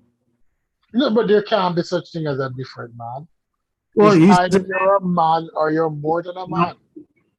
All I could say is Allah is a man. I don't believe Allah is a spirit alone. But you're also saying that Allah is also a spirit then? Allah can present himself as a spirit? You have a spirit in you, right? Like that. The spirit If I was to see your face, brother Stupides, if I was to see you, right? I can see you and I can speak to you, but I can't see what's inside of you, what makes you speak, what gives you your intellect, that person that makes you up. I don't see that. That's your spirit. See, the spirit can't live without the body, and the body can't live without the spirit. They are interdependent entities. They need each other to live. Okay. So there's a symbiotic relationship between the body and the cells. That Yes, the sir. self exists within the body. And Yeah. Allah's self exists within his body, or Allah's self can exist outside his body. Allah exists in a body. So Allah's self exists within the body. Yes, sir. So he's self-contained like every other man, Yes, sir. right? Yes, sir. Now, I'm going to put it to you based on what you just told me, that Allah is more than a man. Okay. Is more than a man because the intellect that he possesses is far superior to any ordinary man. So if we were to designate him a Latin meaning, would have called him Homo sapien superior intellectuals. We have to put additional That's thing to him. because he has 100% use of his brain. So even with that, no man that exists apart from Allah has 100% use of his brain. The average man would say use 20% of his brain. The average man don't. We know the average man uses 10% of his brain. Right. So no man apart from Allah. No man apart from Allah I couldn't uses say 100% of his brain. I couldn't say that. I'm just saying what Allah has possession of. I don't know. I'm sure there are other men that are great and near Allah. I'm sure there are, but I don't know. So along with the superior intellect that this individual has, he also possesses the ability to heal. Yes, sir. And the healing that he does, no doctor has that capacity. Would you agree with me on that? I would have to agree. So Allah's healing capacity is greater than any man that is a doctor have. Yes. And I'm using the word man deliberately. I'm not trying to mix you up or switch up anything, because I'm putting it to you that Allah is more than a man. Yes, sir. I understand. Right? I'm putting it to you that Allah is more than a man. It's easy to think that. Yes, sir. That's easy to. No, because he does. All right. There's a duck, and we have certain things to define a duck. Yes, He said, sir. if it walks like a duck, looks like a duck, thinks like a duck, and quacks like a duck, it is a duck. But Yes, sir. Allah does not walk like a man. He looks like a man. He does not think like a man, because his intellect tells us that Allah couldn't think like a man if he tried. The difference in intellect between Allah and us is like we and an ant, or we and a bacteria.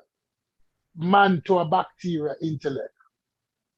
Because Allah possessed the intellect to create all things. And no man has the intellect to create all things. So Allah don't think like a man. He may look like a man,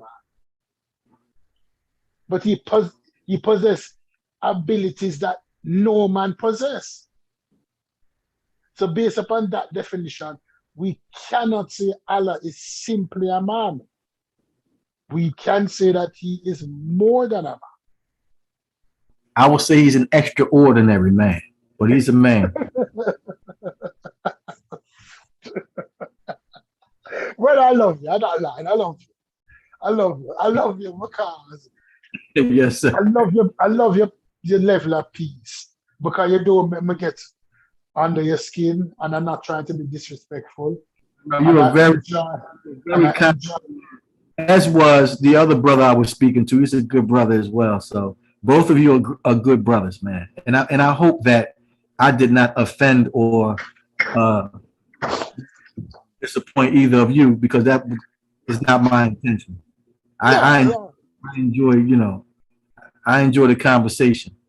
I enjoyed the fact that we can do it again. You don't have to cut it short. I do need to get some rest. Go and get some rest, and I appreciate it. You okay?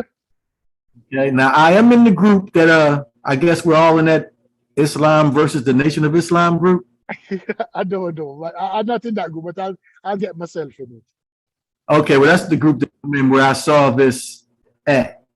And if you ever want to speak again, you can take my number down if you like, sir. All right. No, you gave it to Sibyl? Yeah, so I will keep everybody intact, for the next. Yeah. He's a middle person. He's a bridge. I'm okay with that. Right. So because of that, so if somebody acting disrespectful, he is the one to cut off the communication. So if somebody on our side disrespect you, he can cut off it. So we like to keep it centralized. I appreciate him. You understand what I'm saying? Because he's free. Enjoy speaking with you both. Yeah, okay. So the brothers, just to answer your question real quick, Brother Vaughn, the brothers are different from different groups, and like we have similar discussions. So anybody who's on the panel, the call before, I was invite them, and not all the time can everybody, everybody's schedule is different. So, but I always invite everybody. If absolutely, that's what I do, and it brings a good dialogue because the Sunni brothers didn't hop on. I sent them the link, and they didn't hop on. So that's just how it happened, Okay. Well, it would have been fun. we need to talk to you. We need to have a discussion with you about your view of the Sunni. Because yes, sir. They don't see you as Muslims. That's okay. Do you follow the Quran as it is written, as it is interpreted by those Amman in Saudi Arabia, in Pakistan, in India, in Afghanistan? Do you guys follow the Quran that way? Yes, we do. Do you go by their interpretation? We don't go by their interpretation, but we follow the Quran that they follow.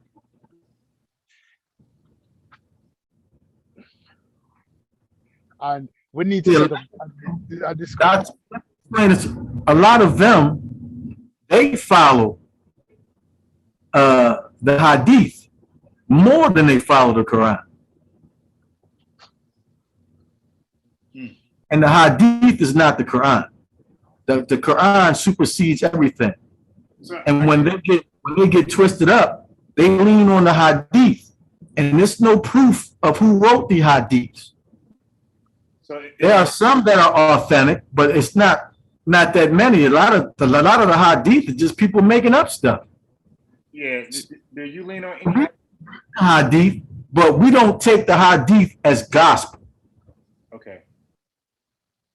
But we read it all and we go by that. We made Hajj. Minister Farrakhan made Hajj. Malcolm X made Hajj. Elijah Muhammad made Hajj. We may pray. We do everything that they do. But they differ with us because we believe that God is a man. Yeah. I think the last brother who was Orthodox, he had challenged that Mr. Louis Farrakhan made Hajj. Well, he made Umrah, but he's been to Mecca many times. And if you look at if Minister Farrakhan was not a Muslim, he couldn't go there, right? They couldn't enter the city. And he was in Mecca. He was there, right? And he's been there several times. He's even met with the bonus sheikh. On YouTube, go to look up Farrakhan world leader, and you'll see all the Muslim countries that he visited. And not only did he go to the Arabs, he went to African Muslim countries as well as white Muslim countries and was treated as a king in every place that he went. So when they say these things, they want to say that we are not Muslims, but wherever we go, we get more respect in Muslim countries than they do. Minister Farrakhan, wait a minute, Minister Farrakhan taught Jumu'ah prayer in Iran, and 6 million people were there. You heard me right. 6 million people, and it's on YouTube. So for them to say that, they see what he's done, and they see where he's been and who he's met with.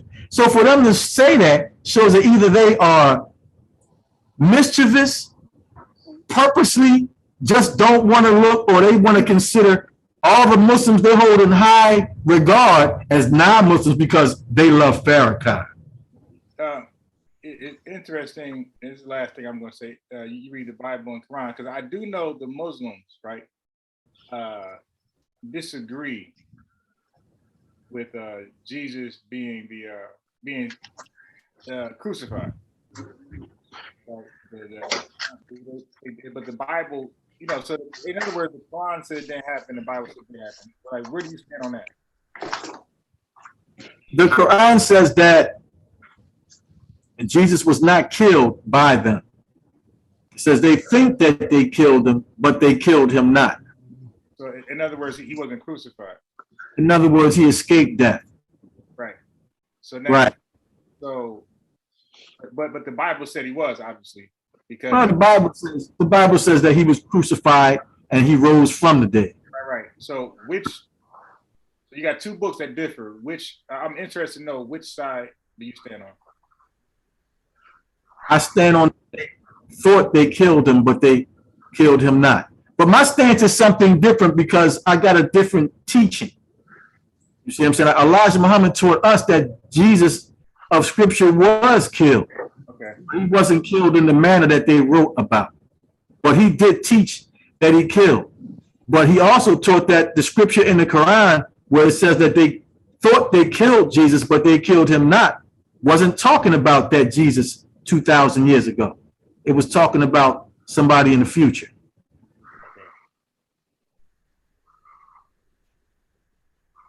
That's why it says they thought they killed him, but they killed him not, that he escaped death. And in the Bible, in the book of John, in the New Testament, Jesus constantly talks about the Comforter. He even said he wasn't coming back, that he must go away so that the Comforter can come. So he wasn't even talking about himself. So he said somebody else is coming. Right. So now, the Orthodox Muslims, they believe that's Prophet Muhammad. Say again? The Orthodox Muslims believe that's Prophet Muhammad. Yes, they do. Yeah. But it wasn't Prophet Muhammad because he didn't lead everybody into all truth.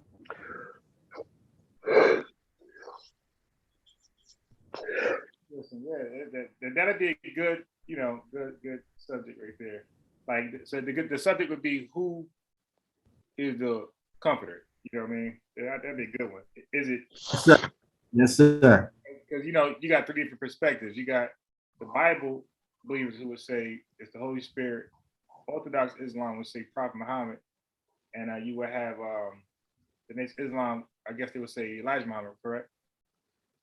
Absolutely. Yeah, so that would be a good three-way discussion, like hearing everybody reasons why they believe it's their God, you know. Yes, sir. Yeah, so that would be a good one right there. Yeah. So I know you said you gotta get up early. I also gotta get up early. I'm going to the gym, so you know. Yeah, I just like to lay down, fall asleep, Yeah. So get my, all I need is 4 hours, but I still need that 4. so 4 hours. Wow. So now you say black don't crack, but if you don't get no sleep, that blackness might crack. Well, it seems, I get sleep, but all I need is 4 hours and I'm good. But of course, I want to sleep more than that. But all I need is Right. 4. Yeah. All right. Yeah. So I would definitely keep you, updated. I will, tag you in any further discussions. We'll probably have one tomorrow, but a little earlier. I don't know the topic just yet. I kind of like just fill it out, and we'll just go with what people are talking about. What's trending, and that's it. God willing, hopefully I can make it. I couldn't promise anything for tomorrow. I don't know. I always just send them out. I'm available. I will chime in. Yeah. I'll definitely send invitation to either listen or both. Yes, sir. All right. So that being said, brother, enjoy your rest. What a little you gonna have, and send one of those milks over my way, man. Yes, sir. I'm sure they got it where you live. Man, I wish I knew. You got any Amish around where you live? No, it's big city. I don't know any. What state do you live in? New Jersey. Oh man, you in Jersey? There's plenty of raw milk. Bro, I want the nation. It's not raw milk though. I don't want anybody raw milk. Okay, yes, sir. Because I don't know how this is gonna taste. I know how the nation's gonna taste. Well, which city did you buy it from? A brother from the Mons in Newark. In Newark? Well, go to them again. A lot of brothers though they get the milk from the Amish. Oh yeah? Okay. Yeah, that's where they get it from. All right. Are we talking about unpasteurized milk? Yes, sir. Okay. Yeah, it's called raw milk, right? That's the correct term for it. Yes, sir. Raw milk. Isn't it illegal to sell unpasteurized milk? No. Now, raw milk is very good. I mean, it's good for you too. But of course, yeah, I never knew the health that I just knew it tastes good. I never knew the health, benefits. yes, sir. Yes, sir. What are some?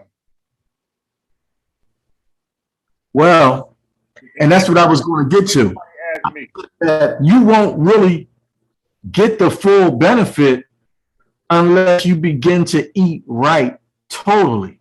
Okay. Yeah. What I mean by that is in the Nation of Islam, we eat once a day or once every other day, right? But we're supposed to only eat once a day. And once you master once a day, you're supposed to eat once every other day. So when you're eating like that, then you get the 100% benefit from it. Yeah, of course. You have to take care of yourself. Meals a day and snacks in between and just eating any old thing, then you won't get the benefit from it. Yeah, that's like anything. You got poisoning your body. So, last thing, and I really mean last thing. This is off topic all the way. I'm just curious to know where you're at. So, hey, this might be the topic. What are you vaccinated? No, sir. I only asked that because the last brother was. I think he's like 50, 55, and he said he didn't get vaccinated because he believed in it, not like that. He did it for his family. There's nothing wrong with that. I don't have a problem with that. I don't have a problem with people that got vaccinated. I don't have a problem with that. I think that, if that's what he did for his family, then that's good for him. What will be your reason? Because I hear different people say different things. I'm talking about those who don't want it. I had different things. What would be your reason why? Your probably number one reason why you don't want it. Well, my number one reason is they just don't know enough about it. And they don't know the effects it'll have down the road. So what could they say that would get you curious to maybe inoculate yourself? They couldn't say anything that would make me do it because I'm looking at it as how they did our African brothers when they tricked them into thinking they were getting the polio vaccine. And when they tricked our African brothers again into thinking they were giving them some cure for AIDS that they gave them.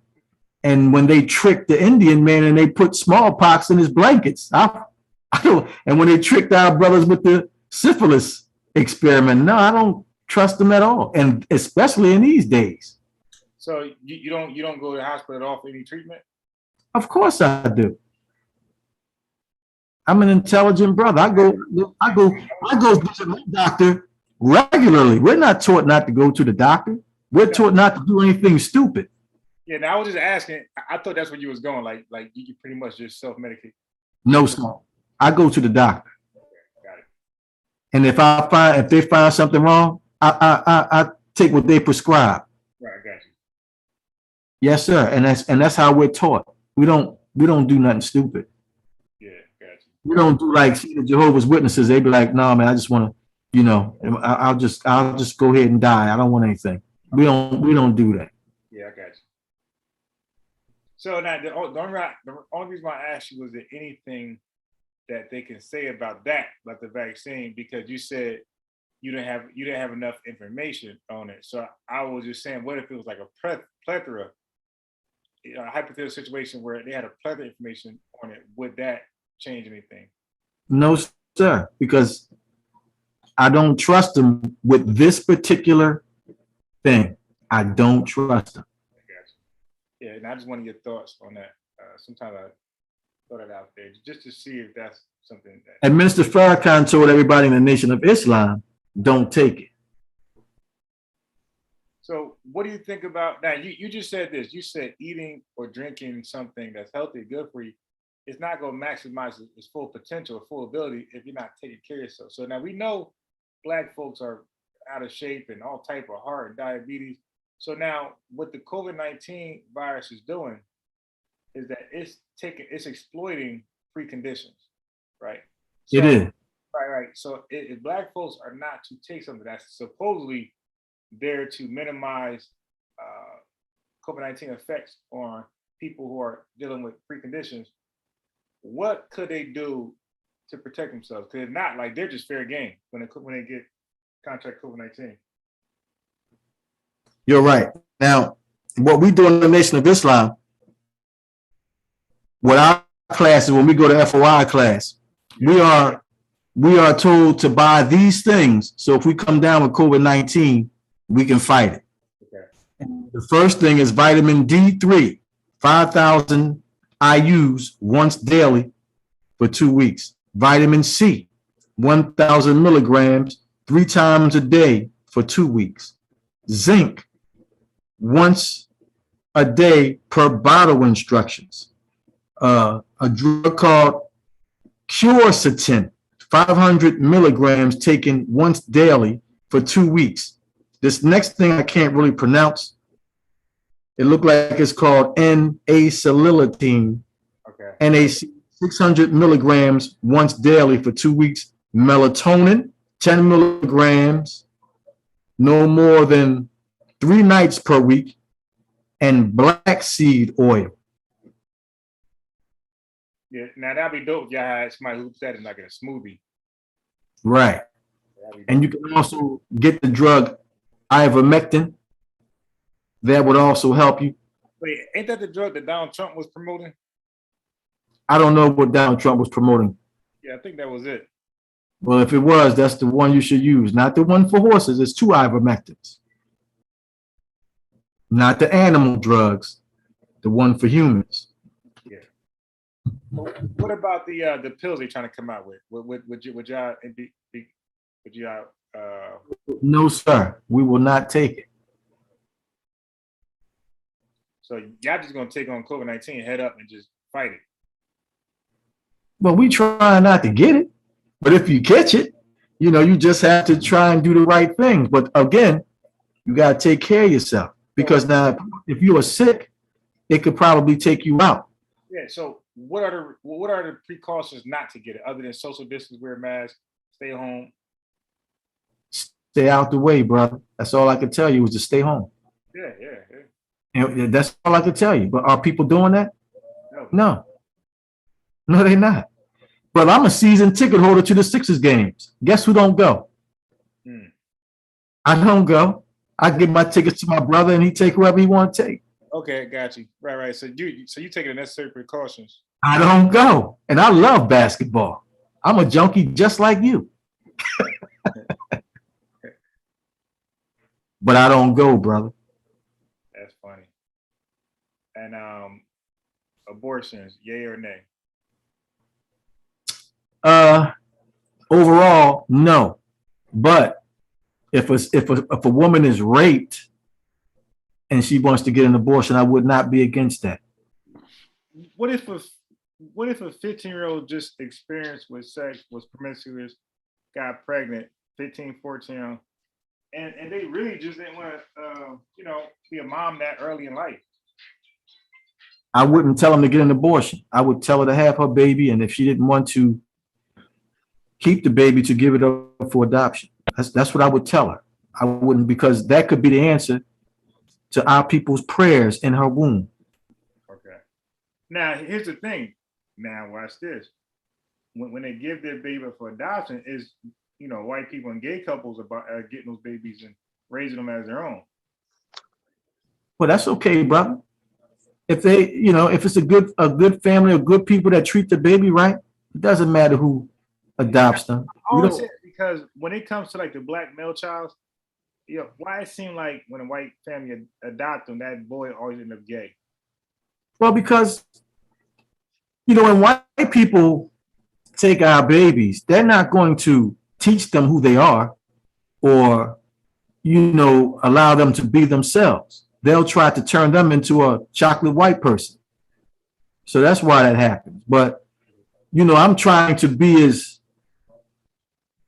if I'd rather a child be in that situation than be in a situation where they're being abused or they're not being loved. Because even if they put the wrong teaching into a child, we can get the right teaching later. Gotcha. Yeah, yeah. So I'll just try to pick your brain on a couple of things that we were talking about previously on the show. That's all. I just want to see how you felt. But those are some topics that we actually dealt with. They're beautiful topics, man. Yeah, yeah. So we try to be diverse and just come again, all controversial things that people most likely going to be either A or B. And when they're controversial, they make better for a conversation because now we have, we get to hear both sides out. And Right. and both sides learn whether you still agree or disagree, doesn't matter, but you still at least understand why people would feel their way. So we'll be less judgmental. Like once you thoroughly understand why somebody believes a certain way, you kind of like don't really hold it against them because you know why they believe that way. It's like, all right, well, Right. Right. it's like they're not crazy, they're not diabolical, they're not part of a sex trafficking thing. Like this is how they feel. That's right. Yeah, so I'm not gonna think of anything else. Like I said, next time I will hit you up and I'll tell you. So this is what I'll do. Whether you available or not, doesn't matter. I'll just tell you the topic and I'll send you the link, things like that. Absolutely. That'll be fine.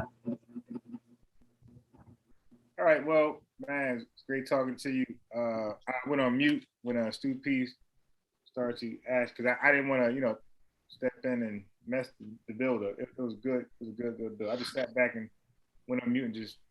Yeah, I enjoy talking to Stu Pease. Good, he's a good brother. He had interesting thing I never consider asking. Yeah, he's a good brother. I enjoy speaking with him, and I hope to speak with him again. Yeah. All right. So, brother, with that, good talking to you. I would I'll say definitely enjoy the rest of your night and what you got left of it. And hopefully you have a good day of work tomorrow. And we'll keep in touch. All right, brothers. Peace. Peace. Yeah, unbiased. Yeah. Yeah, you know what I love with the Muslims, the NOI brothers? They Yeah. hardly get flustered. They answer your questions and they hold to their faith. It's a, the answer, they don't get flustered. They hardly ever get, this start start getting verbally abusive. They hold to their faith. Have you met DJ Focus? DJ Focus is a lunatic.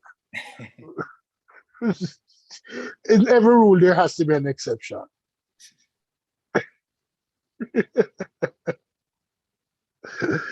Yeah, but seriously, oh, we need to move on from this now. We need another topic. Well, we have already covered Margaret Sanger, we cover abortion, Right. Nation of Islam. Do you believe in UFOs? Then you got invited Nation Islam back on.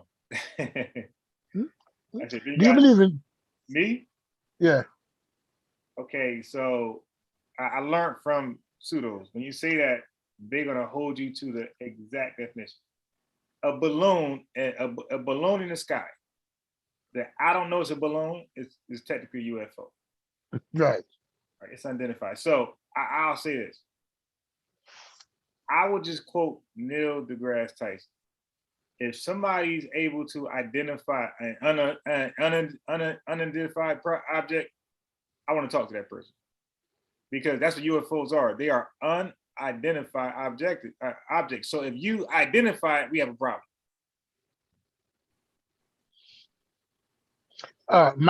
My thing with UFO is this. Honestly, when I was younger, I used to believe in UFOs. But I started thinking,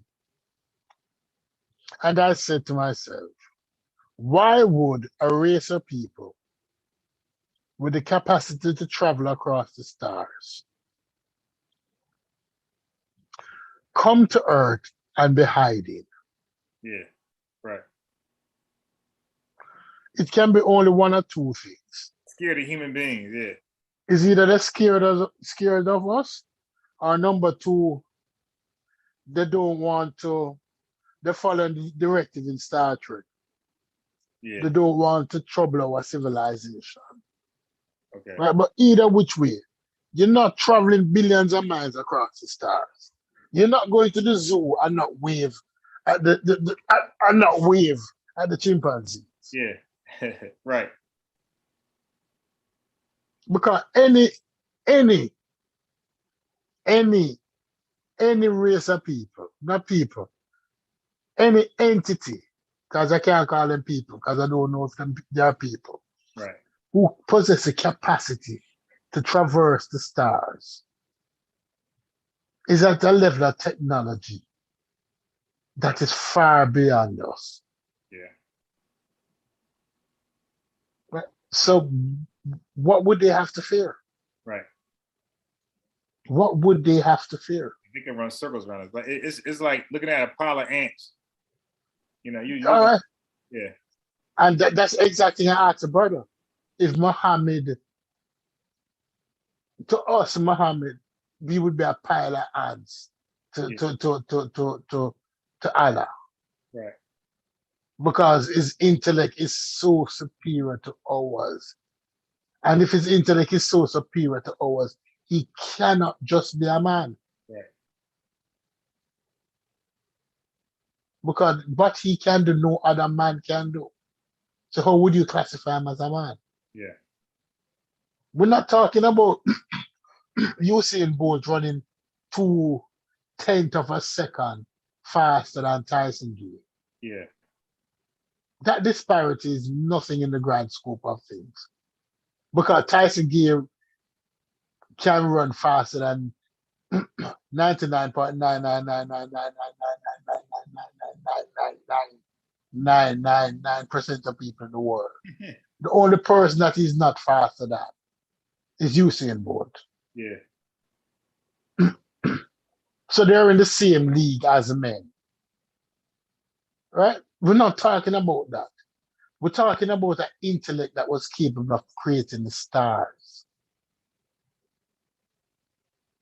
If you can show me another man apart from Allah who can create the stars, we can set up, but he's not an exceptional. He's not an exception now. He has an entirely different set of rules. So the rules that apply to who we classify a man as a man cannot apply to Allah. So if we cannot use the same rules, he cannot be a man. Right. Based on logic. Yeah. You understand what I'm saying?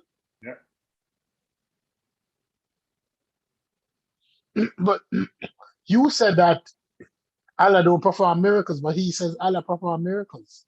Yeah, that's the first I heard that.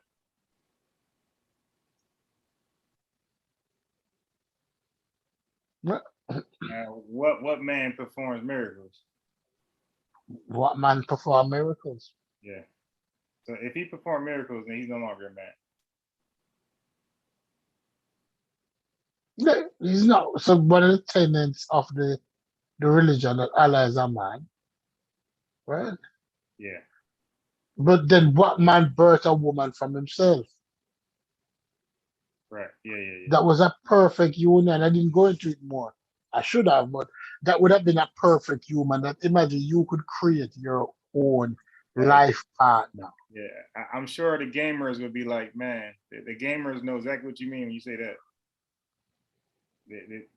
They love the fact they can create their players. Yeah. Exactly. You're gonna make sure like you're top tier.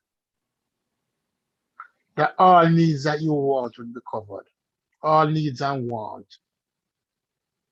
Through not having a gag reflex.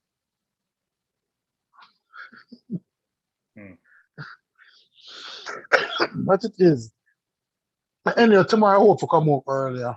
Yeah, I came on late because I was waiting on a brother to hop in. You know, we kept missing each other. Every time he respond, I'm doing something, I respond, I guess he was doing something. So, but tomorrow, we're gonna do something. But yeah, that's definitely a new, like the argument you do with the Allah thing is unique. That's not a normal discussion within their faith. So it maybe we can talk to somebody who don't believe he does miracles. So we can put, is Allah a man? Yeah, is Allah a man? That's the question. Is Allah a man? Because he's incapable of thinking like a man. The intellect that Allah has, I would put it to you that he cannot think like a man. His mindset is far superior to the ordinary man. Yeah, once you do miracles, to me, you just took yourself out of that man category. Once you create the universe, you have to take yourself out of the man category. No, think about it this way. If we should shave up chimpanzee and put him into clothes, right? No. There's a gorilla park in Tanzania. It's Tanzania where the park rangers get the gorilla to stand up straight and pose. Really? If you put those gorillas into clothes and look at them from a distance, you will assume that they were men. Right. Right? Because you dress them like men. But they wouldn't be men because they don't have the intellect of a man. Yeah. They were distant cousins. And I will put it to you that Allah is a separate species of man in this Homo sapiens supremus. Yeah. And this Homo sapiens magna cum laude, the highest of highest. Homo sapiens cum laude. He's not a man, he's a different classification.